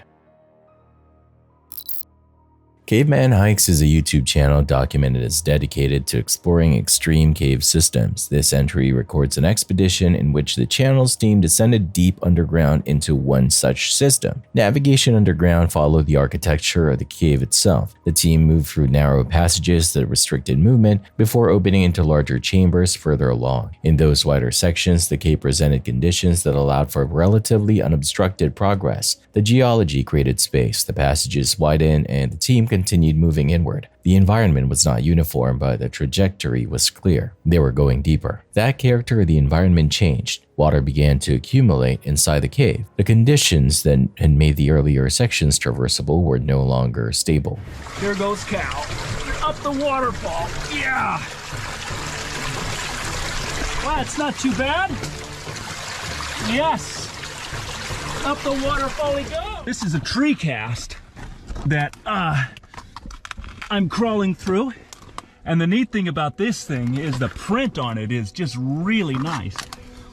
It's a nice small one, so crawling through it will give you a little claustrophobia if you suffer from such conditions. So this is the transition from the erosional, or from the lava cave to the erosional cave, and this is done by sliding oneself under the lava ceiling, basalt, through this sandy floor to the pit of despair. Oscar disappeared down there so quickly. I just couldn't keep up because he's got to slip down in. And that's the way it is. Okay, let's see what we got ourselves into here. We call this the canyons. And this is where the water has eroded this cave all the way down to where there's almost nothing. I mean, where it's like 10, 12 feet deep. Water accumulation in enclosed cave systems differs from surface flooding in that there is no elevation to seek. Drainage is limited to the cave's own natural channels, and the rate of rise is determined by external rainfall and hydrological conditions the cavers cannot observe from underground. With water present and rising, the team regrouped. Once together, they redirected their movement toward the exit. Time was a critical factor in that decision. The window for a passable route out was not fixed, and the hydrological forces driving the accumulation were entirely outside their ability to observe or predict from where they stood. And it's raining outside, so this cave is filling up with water. If you ever wonder what it's like, what happens if it rains and the cave fills with water? That is happening in here right now. Yeah, we're with our tour cave tour guide. I don't know. We make up 90% of it. You have a map in your head, that's the problem. Oh, yeah. Your memory map. I made the map. Yeah.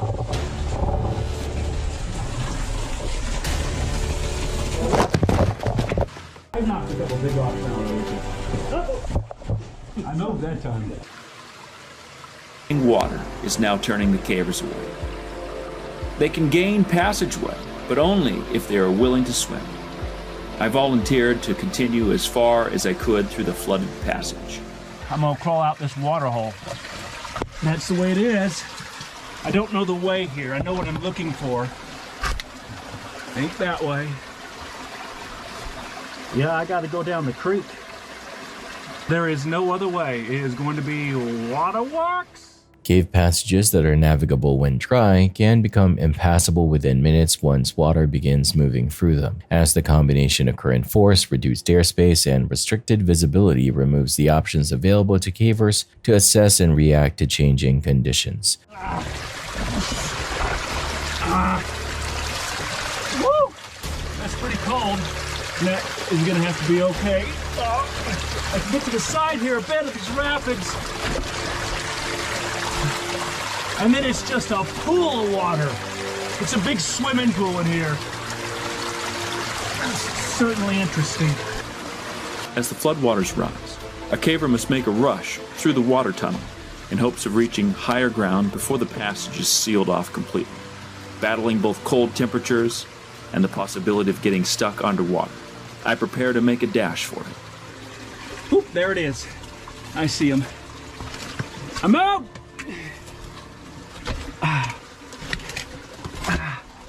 Okay. Trying to keep the flashlights above the water too, although everything I have today is waterproof. Except for the battery in my pocket, but it's in a couple plastic bags. Did it survive? You know, that seems like a 50-50 proposition.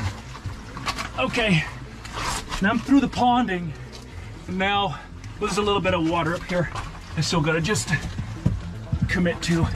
Whoa, that's really something.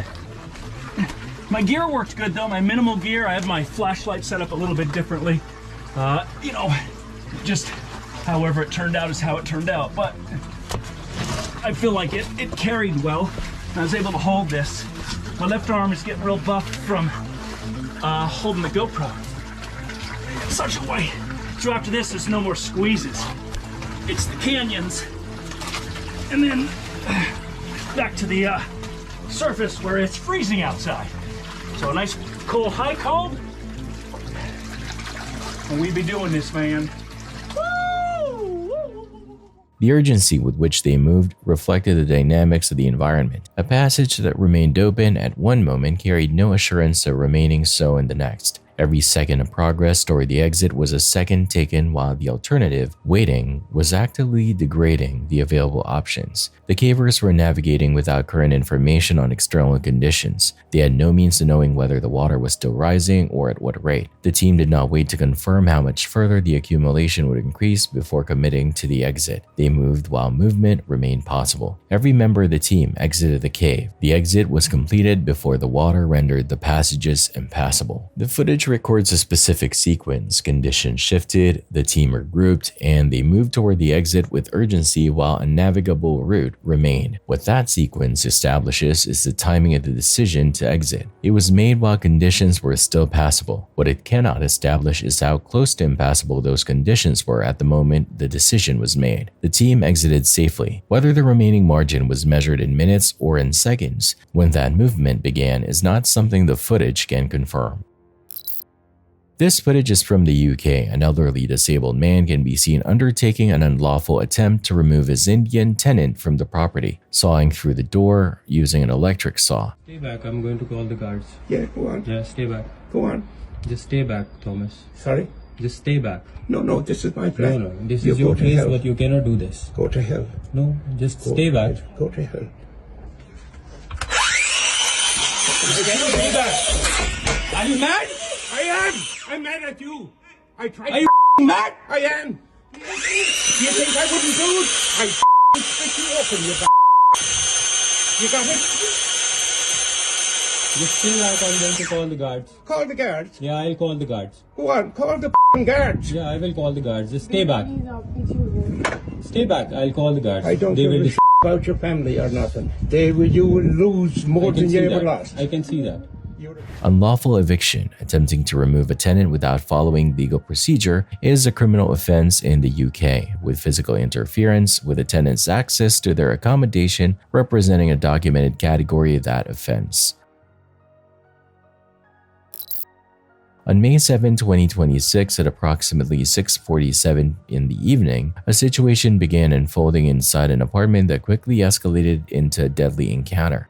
It started with a 911 call placed by a man who reported hearing a gunshot coming from inside an apartment where 31-year-old Jasmine Wooten Mitchell was believed to be. During that call, dispatchers could hear multiple people in the background, all trying to get her to open the door. The caller explained that they believed she may have been shot and that no one could get inside to check on her. While officers were already on the way to that location, a second 911 call came in, raising the urgency even further. This time, the report was that a woman was outside the apartment building actively firing a gun. 10-4 personnel's call takes if you hear a gunshot. 211 and 40. We just heard a gunshot as well too. We're gonna go check it out. 10-4, Richmond 911, what is the address of the emergency? It is 4030. You said 4030 Turnpike. apartment. 4030. I need the police right now. Okay, you This lady is out here shooting. I got kids in this house. She's shooting. She's shooting? Yes, she's shooting. Okay, she's shooting A gun. She's shooting a gun. All right. Yeah, we got multiple people running throughout the complex and some commotion around the 4028. Within minutes, officers arrived at the complex. As they pulled up, the scene was already chaotic. Witnesses quickly pointed officers toward an upstairs area, and several residents could be seen running through the property trying to get away from the danger. Body camera footage later showed officers moving quickly toward the building and climbing the stairwell after hearing additional gunshots echoing through the complex. According to investigators, Wooten Mitchell had moved outside and was allegedly firing a weapon. Authorities say she fired in the direction of an apartment and also toward the stairwell area where officers were approaching.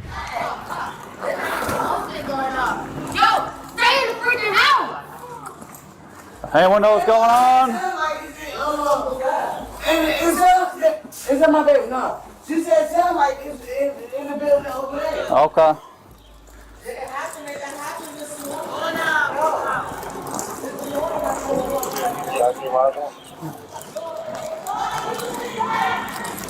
Building 4028 is 10-4. We're checking out 4030 now.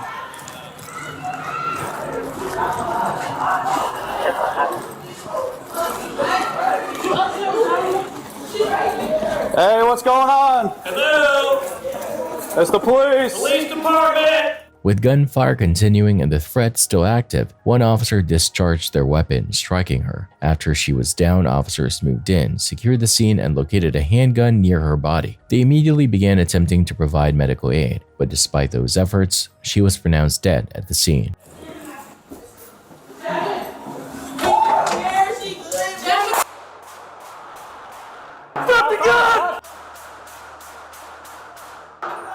Get down, get down! Get down! 211 out of 4, shots fired. 211 out of 4, shots fired. You got eyes? Yep, right here.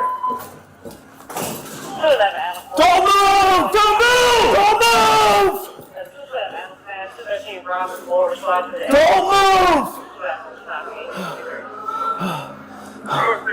Hold on, I got it. You shot, right? Yep, yep. All right, be advised, OIS. We got one down on the top floor, 4030.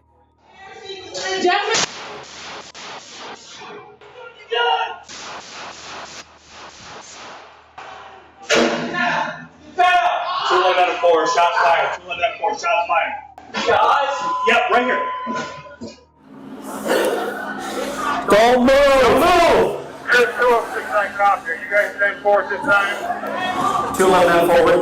I got it. Yeah, we're 10-4. Hey, we're up here! What do you need? Come up here! He's got to secure the guns. He's right here. Hey, so you fire in this back and check to see if anybody's in there too. Someone grab the gun. Yeah, secure the gun. Hey, she was shooting at this door. We just got to make sure this is secure so nobody's in there still down too, okay? Alright. Y'all good? Yeah, I'm good. Yeah. Do we got a shield for that? Nope.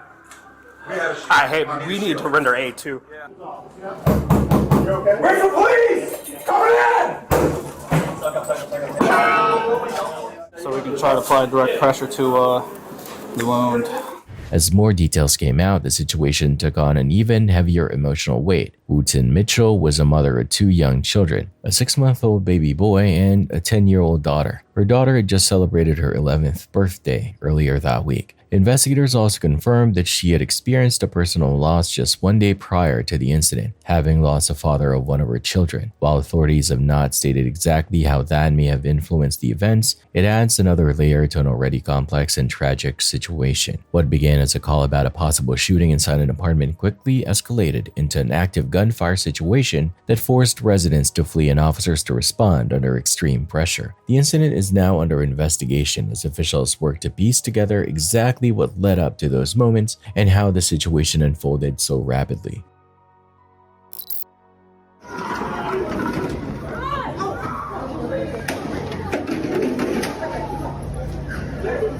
In High Wycombe, UK, at the local bus station, a man became agitated and flipped a drinks vending machine over. He then moved through the station attempting to damage other property in the vicinity.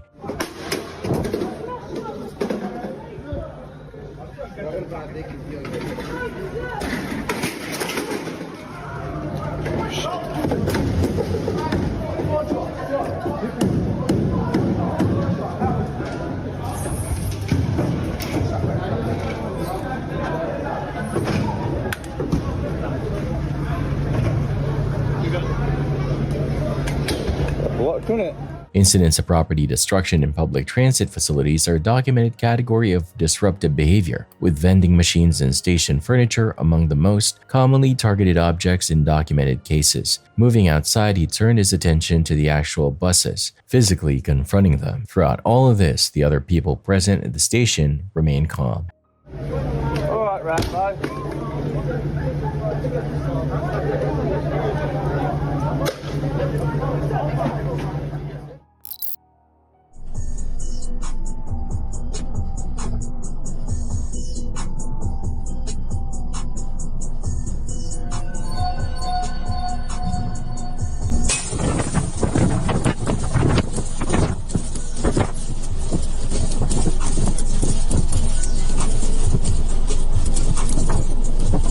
A metal rod hit a car on the highway in Kaohsiung, Taiwan. The driver was unharmed, according to the police, and an inquiry was launched. Afterwards, the driver expressed gratitude for his survival.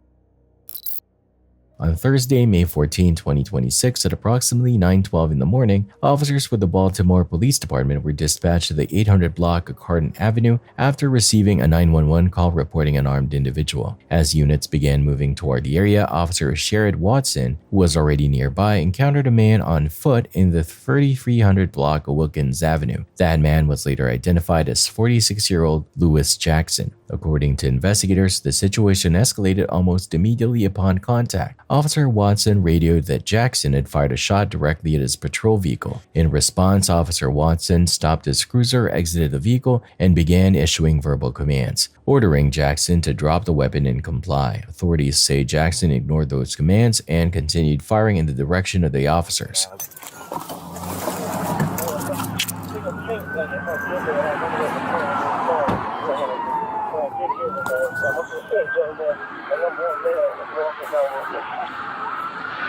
Get out! Get on the ground! Have you in the back of SB1? Get out! Get out!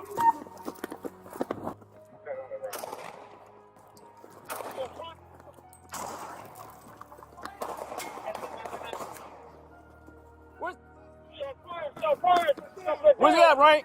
He's right there. He's down. He's down. With the threat ongoing and gunfire being exchanged, Officer Watson and Officer Mark Rankine discharged their service weapons, striking Jackson. Once Jackson was down, officers moved in to secure the scene and recover the weapon. A handgun was later located near him. Officers immediately began providing emergency medical aid while waiting for paramedics to arrive. Signal 13, coming out to Wilkins and Kate. That's him. All right, start me a medic. Start me a medic. Signal 13, Wilkins and Kate, shots fired, one down.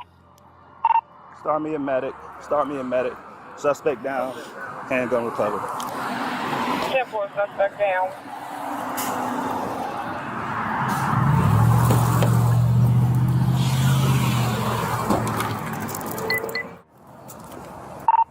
Yeah, we're good. We're good. I'm trying to render aid here.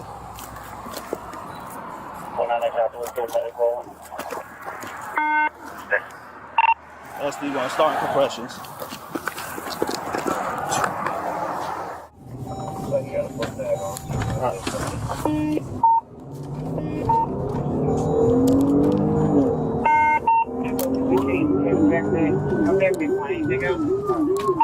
One aid in reference, that's the same gentleman I walked by. I just looked at my vehicle. There was like a little hole or some thing of paint that hit my vehicle when I was on the way responding to this call. I just realized it, but I did hear the noise. That must be the same gentleman. A number 1 male was walking down Wilkins.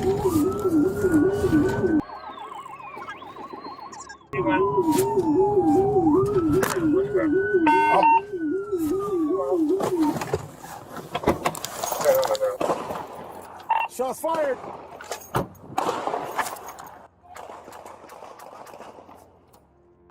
Shots fired! Shots fired! Suspect down! He's right there! He's down! He's down!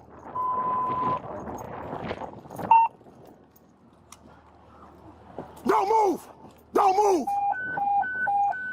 Signal 13, coming out for Wilkinson. Yeah, that's him. Jackson was transported to a nearby hospital in Baltimore, but despite those efforts, he was pronounced dead a short time later. Authorities confirmed that no officers were injured during the incident. What began as a report of an armed individual quickly turned into an active shooting situation, with officers forced to respond under immediate threat as the encounter unfolded within seconds of initial contact.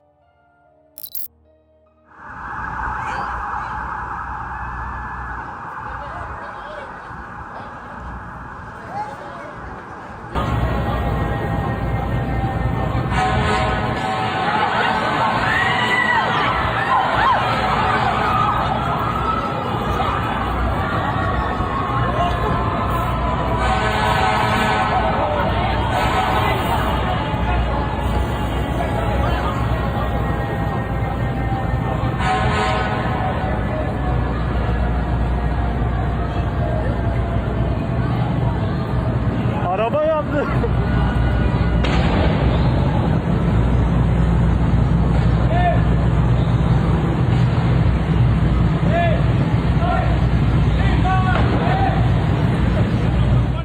On May 19, 2026, a hybrid car exploded in the financial sector of Manhattan, New York, causing pedestrians to flee for their lives at rush hour. Authorities suspect that an electrical problem is the cause. No injuries were reported.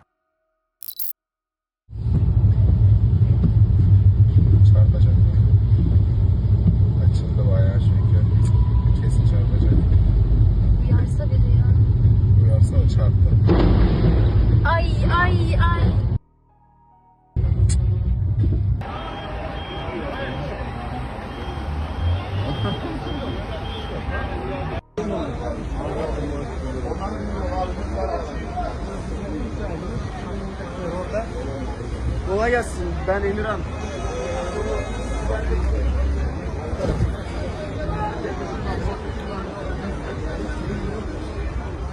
On the 23rd of May 2026 in Ankara, Turkey, 3 individuals were hurt as a result of a truck driver who failed to detect that his dump bed had lifted and struck a pedestrian overpass despite the fact that other drivers were attempting to warn him. Authorities have stated that the injuries sustained were not severe.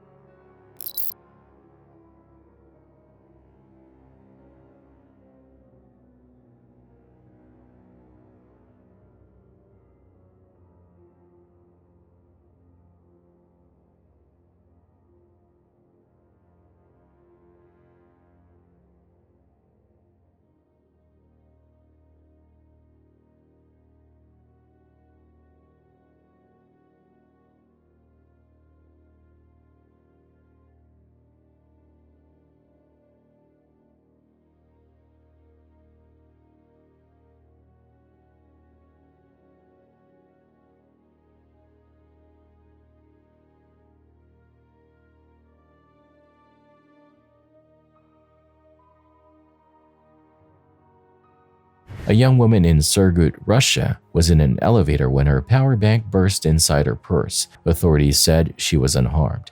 Pretty wild, huh?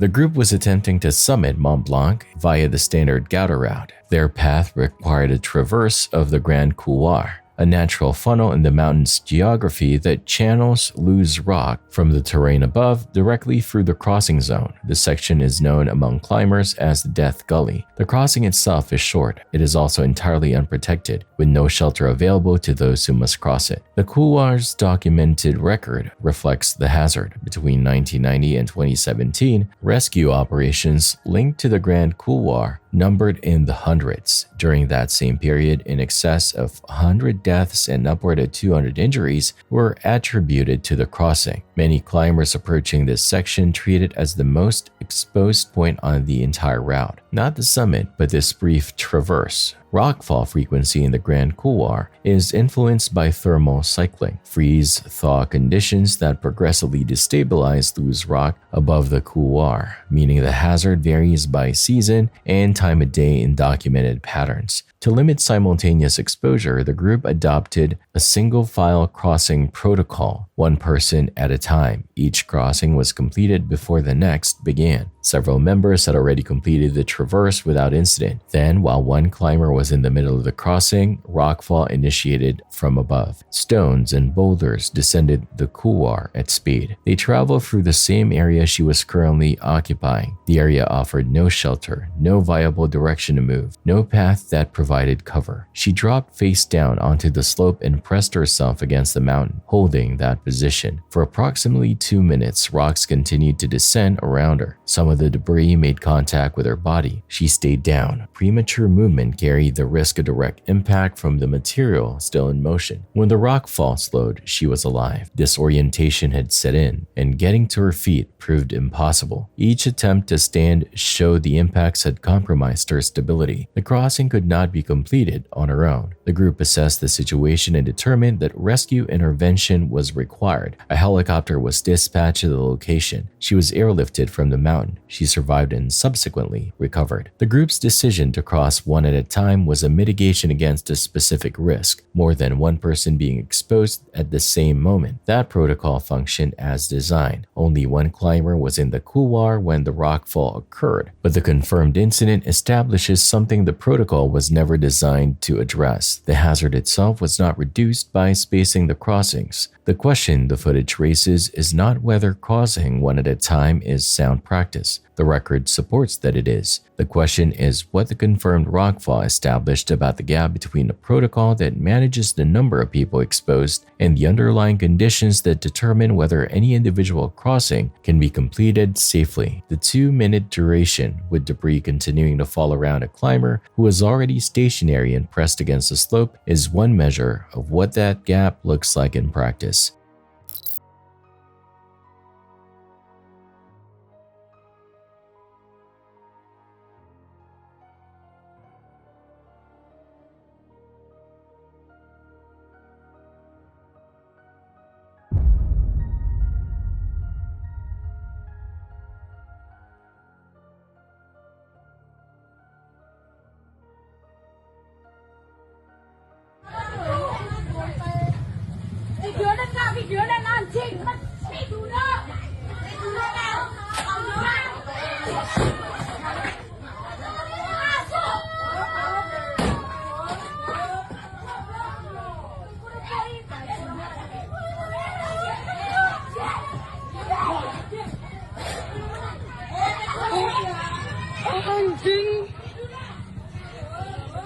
On April 13, 2026, a truck driver in Sukoharjo, Central Java, Indonesia, fell asleep at the wheel and almost struck a woman who was sleeping on a motorcycle. Only the driver had minor injuries, according to the authorities. On August 12, 2015, a driver was approaching the port in Tianjin, China, with a dashcam recording when the footage captured what followed. A first explosion broke out at a Ruihai logistics warehouse. 33 seconds after that, a second detonation followed, significantly more powerful than the first.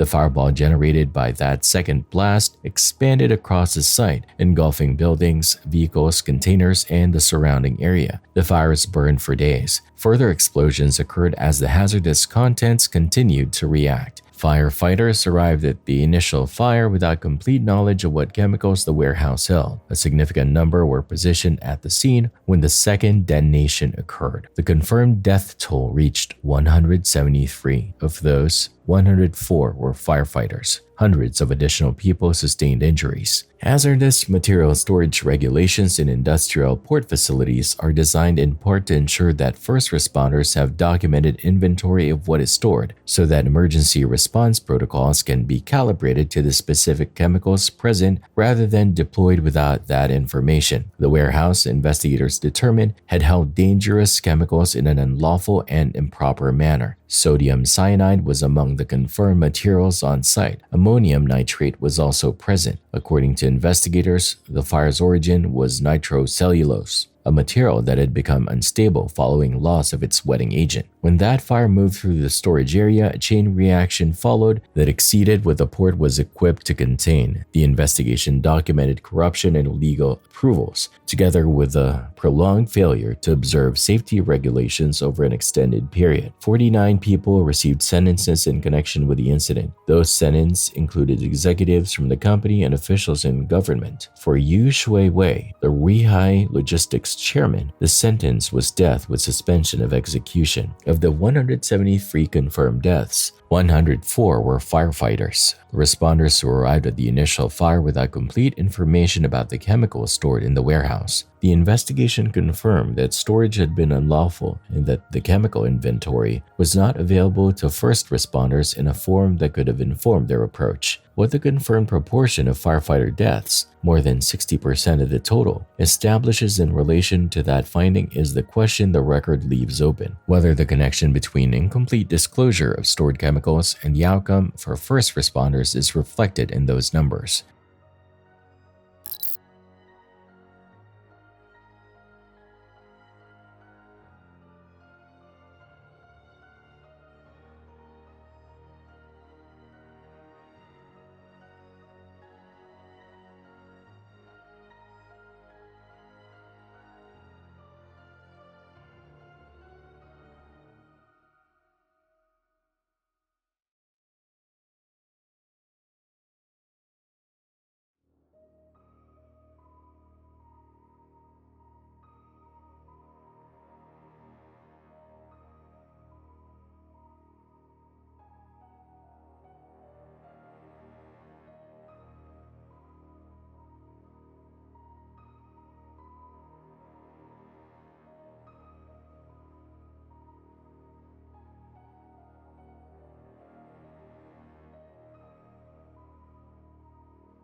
In the city of Coaba, Brazil, a young woman was out walking her dog when she was struck by a concrete manhole cover that cracked beneath her. The accounts indicate that she suffered injuries to her lip and chin in addition to broken teeth before she was rescued by bystanders.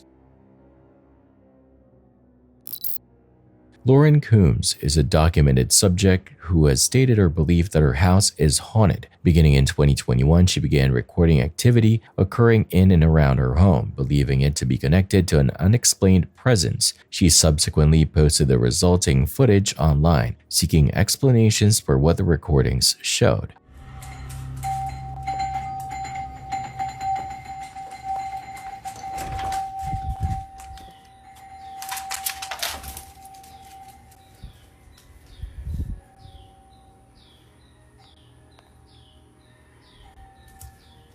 Luna, come on.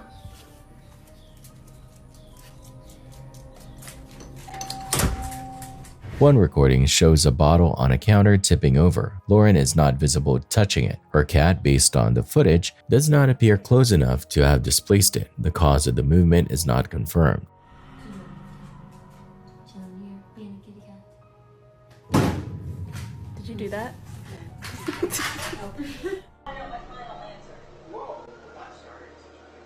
But now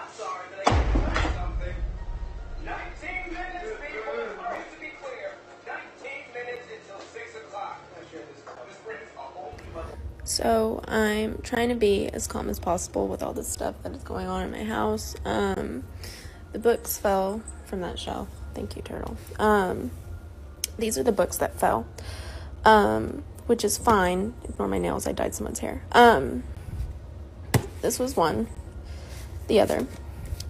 This one wouldn't be so bad if what was said on the TV as soon as the books fell, right after.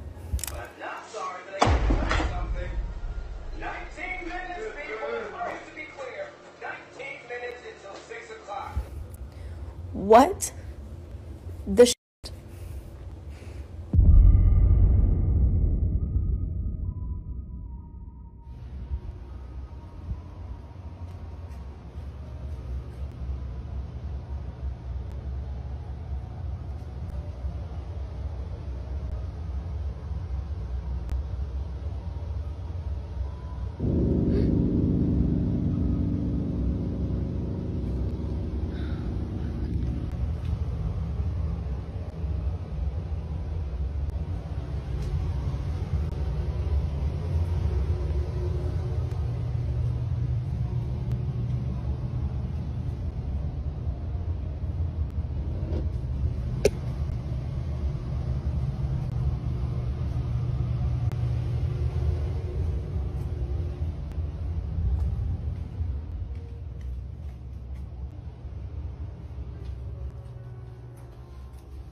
Oh my god.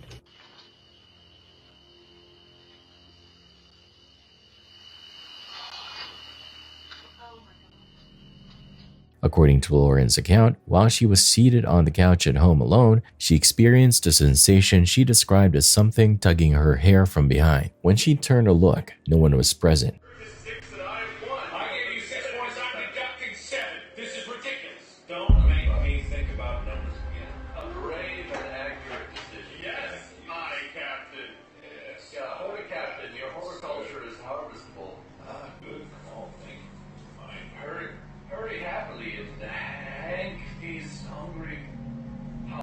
Lauren also stated that a friend was present in the home during the episode in which the dogs became agitated. She further stated that reviewing the tree line footage felt to her like confirmation of a presence she had believed was inside her home.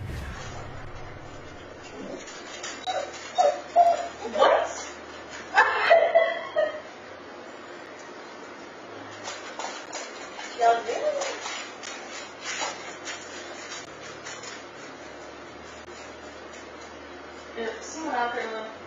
What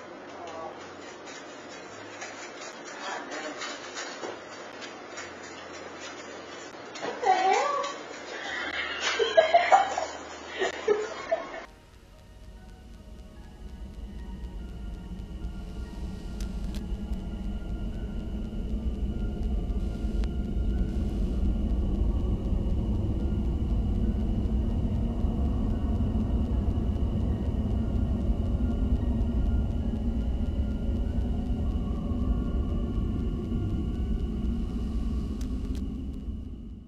That tree line footage shows a faint shape moving back and forth gradually near the trees. The shape does not appear fully solid. Instead, it is partially transparent, blending into the surrounding darkness while remaining visible within the frame. The movement is documented across multiple frames of the recording. After reviewing this footage, Lauren's reaction is captured on camera. She was crying. Tree line footage recorded by fixed outdoor cameras is subject to documented optical artifacts, including lens flare, compression distortion, and light diffraction from moving foliage, each of which can produce partially transparent moving shapes within the frame that resist clear categorization. The tree line footage registers two visual qualities simultaneously. The figure is in motion and it is partially transparent. A fully solid physical presence, a person, an animal, should produce an opaque image under the same recording conditions. A purely photographic artifact, lens distortion, diffraction from foliage, would not be expected to exhibit directional movement independent of what the camera itself is doing. The question the footage raises is whether those two confirmed qualities, partial transparency and visible movement, can be produced by the same cause simultaneously. A single explanation that accounts for one of these qualities does not automatically account for both. Whether a person, a lighting artifact, or something else can produce both qualities in the same frame at the same time is what the footage leaves unresolved.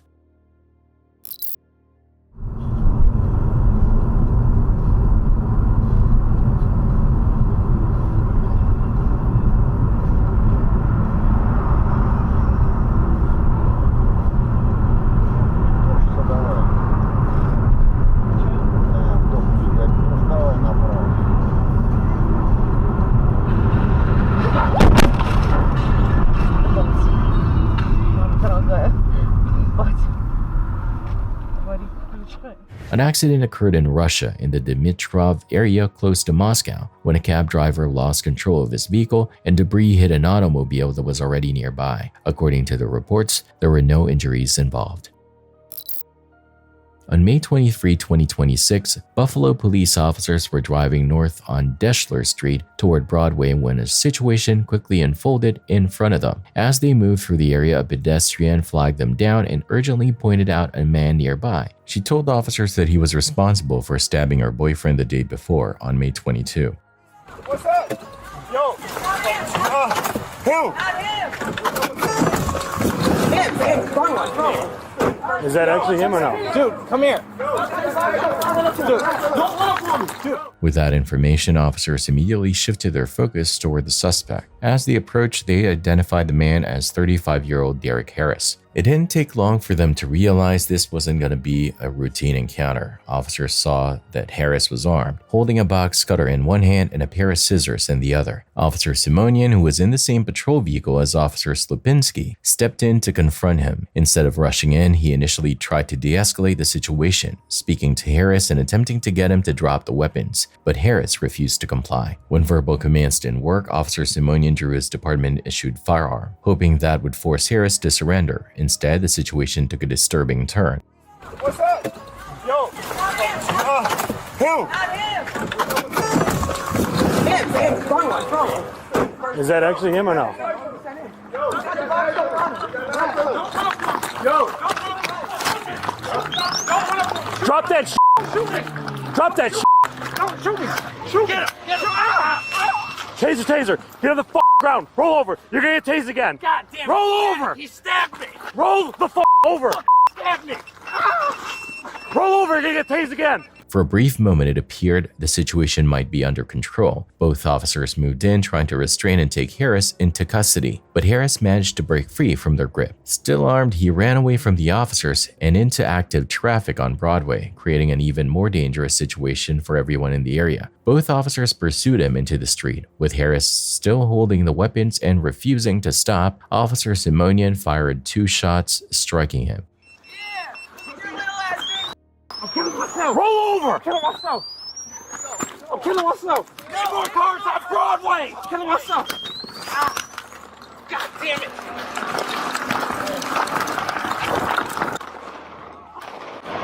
Drop the knife! Drop the knife! Knife! Kill me! Kill me! We need cars, radio! Broadway Liddell! Get on your fucking stomach! Get on your stomach now! Get on your stomach! I'm dying. I'm dying. Kill me, please. You got a med bag in your car? I'm dying. Go up. Go up.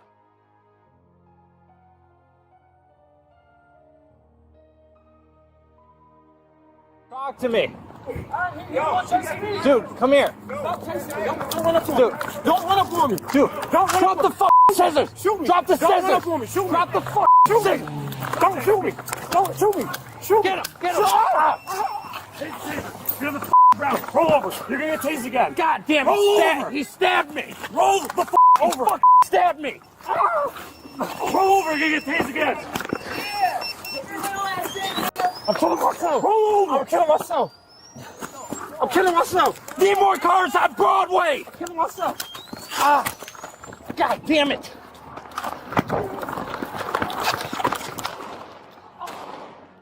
Drop the knife! Drop the knife! Drop the f***ing knife! Kill me! Kill me! We need flowers! Kill me! Right now! Kill me! Kill me! Kill me! Kill me! Kill me! I'm dying! I'm dying! Kill me, please! Please kill me! I'm dying! Go look. I'm dying already! Shots fired! I need a lieutenant over here! Get on your stomach. Can't move. Can't move.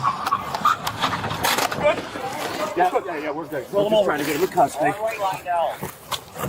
Roll him. Roll him over. There you go. You good? I'm good. He stabbed me. He poked me. Okay, get up. God. Are you all right? Hold on. Where are you standing? Once Harris was down, officers immediately moved in to secure the weapons and begin medical aid. He had suffered gunshot wounds to the hip and torso, along with additional injuries including stab wounds to his chest and neck. At the same time, Officer Simonian was also seriously injured from the earlier attack. He was transported by police vehicle to Erie County Medical Center for treatment of the stab wound to his back. Emergency crews from Buffalo Fire and AMR arrived shortly afterward and took over medical care at the scene. Harris was then transported by ambulance to the same hospital where he remains hospitalized. Authorities confirmed that Harris is facing a first-degree robbery charge connected to an incident involving a Lyft driver. Investigators also indicated that additional charges are still pending as they continue reviewing everything that happened. What started as officers being flagged down on patrol quickly turned into a violent and fast-moving confrontation involving multiple weapons, an injured officer, and a pursuit that spilled into a busy roadway.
A family paused at a picturesque overlook in Xinjiang, China in August 2021 to enjoy the scenery. The car reportedly started sliding toward the edge of the cliff after the handbrake failed. One woman was unable to unbuckle her seatbelt and went over with the car, but 3 other passengers were able to exit in time. Authorities said that despite her wounds, she lived.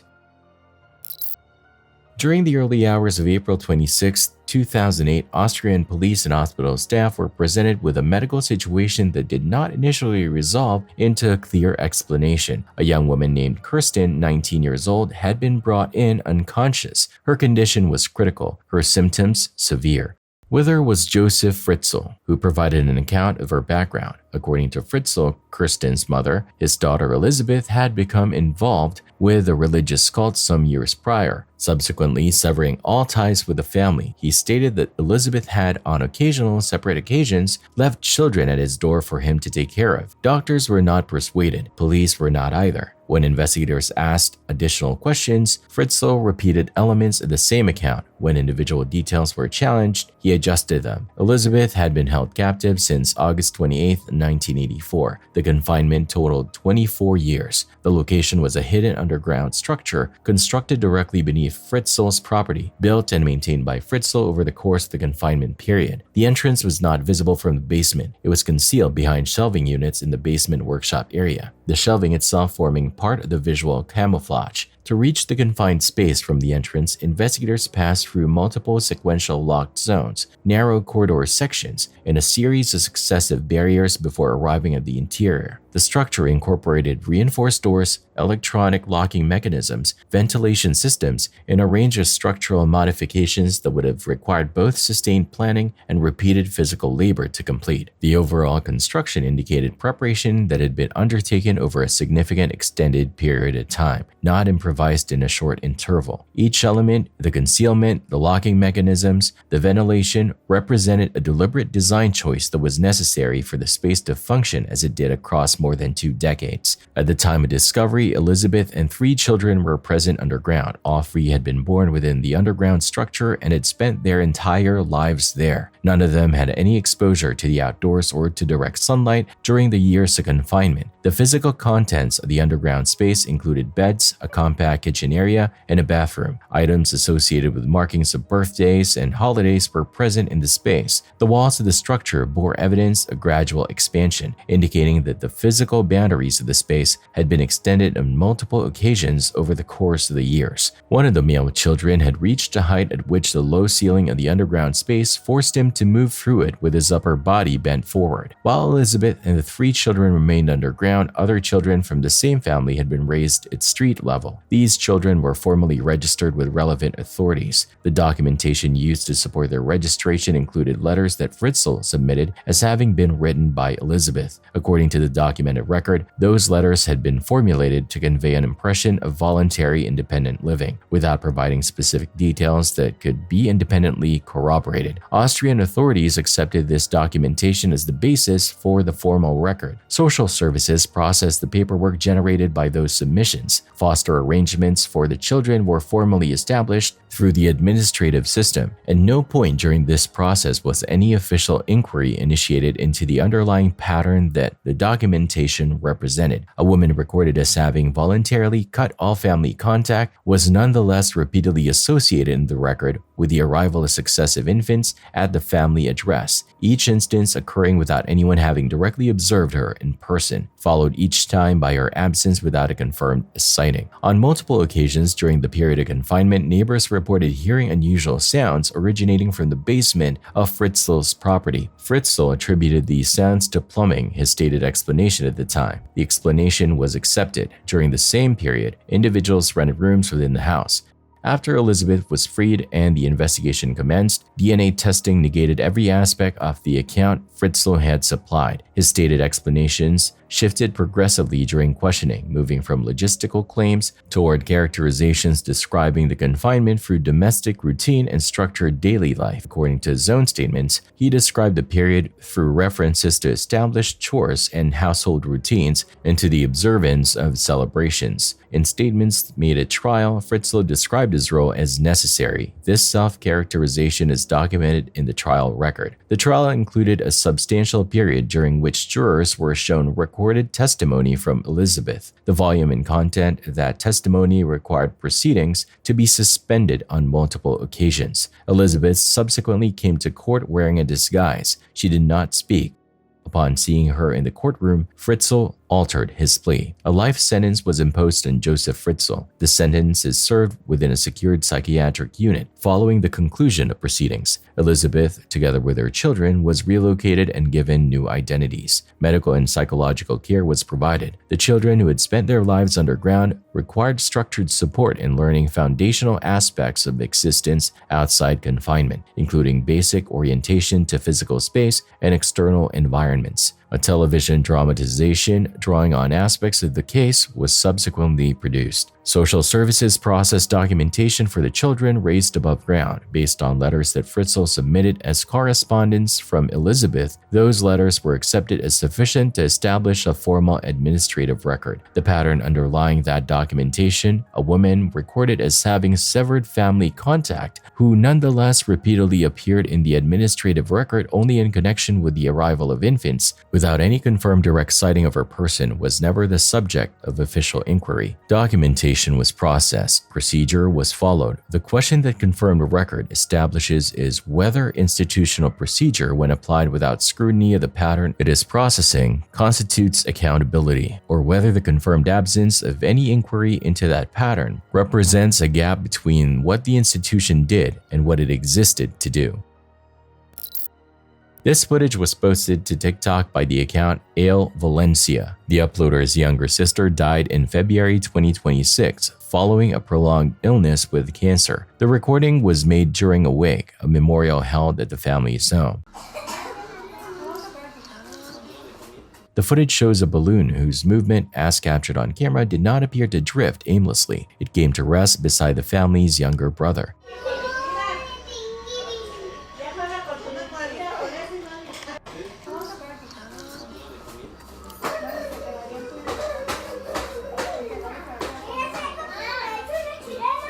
Balloon movement in indoor environments is subject to air currents from HVAC systems, body heat, and foot traffic, which can produce directional movement that appears non-random even in the absence of an external force.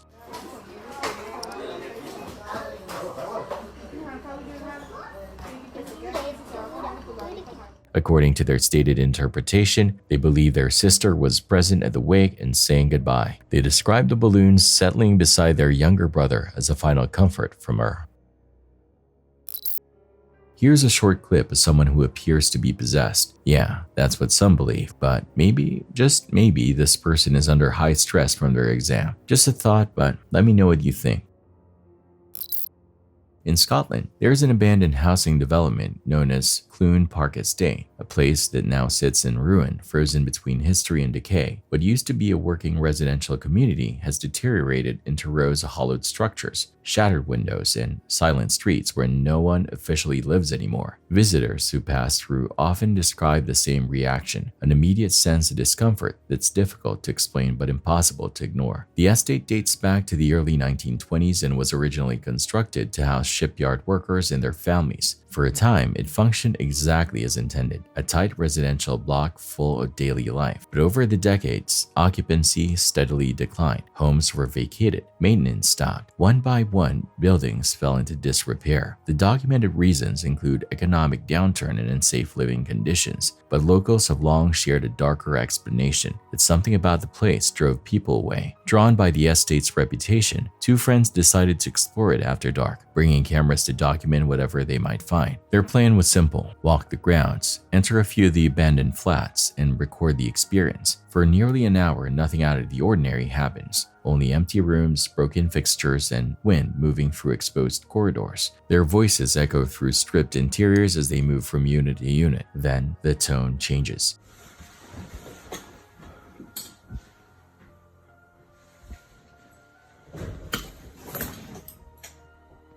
Hello?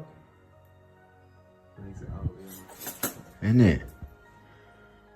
Hello? Yo!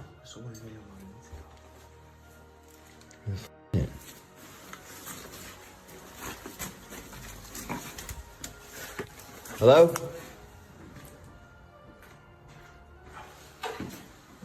Yo, go upstairs, dude. Hello?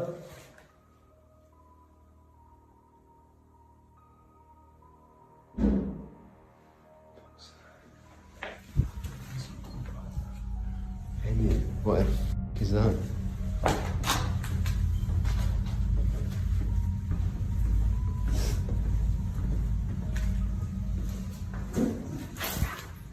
Is that downstairs?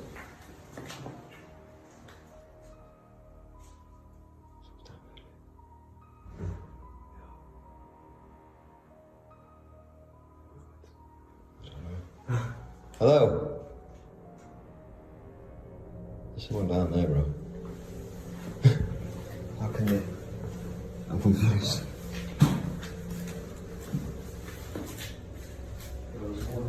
Huh? Say that. In that room. Hello?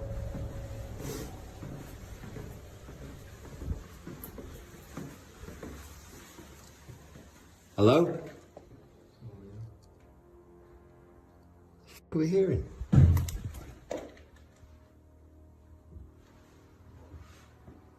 Hello?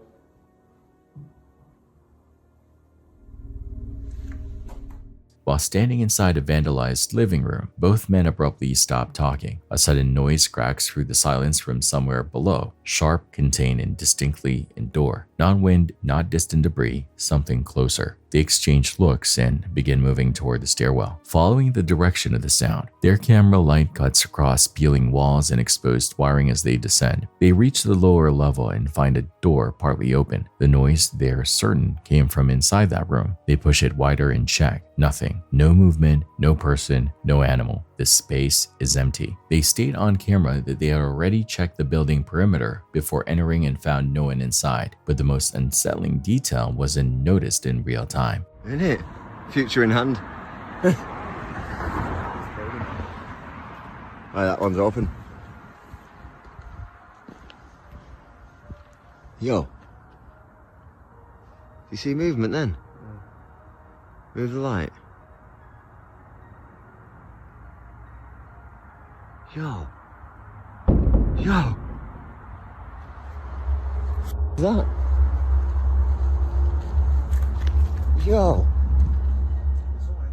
Earlier in the recording, just before they first entered the building, the camera briefly angled upward toward a second-floor window. When reviewing the footage later, viewers spotted movement behind a curtain, a subtle twitch, followed by a pale face positioned in the gap. It appears only for a moment, staring outward, completely still, then it withdraws behind the fabric. Frame by frame, the image becomes clearer and stranger. The face looks unnaturally smooth, lacking normal expression or motion blur. No blinking, no shift in posture, just a fixed, watching presence where no one should have been. The explorers never found a source. No footsteps followed, no voices answered, only that single, silent glimpse in a building that felt far less empty than it looked.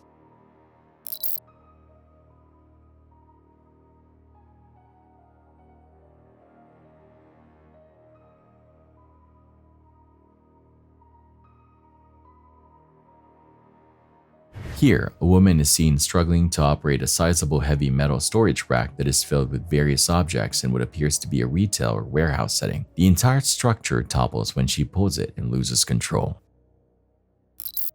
Thanks for watching. Stay vigilant, friends.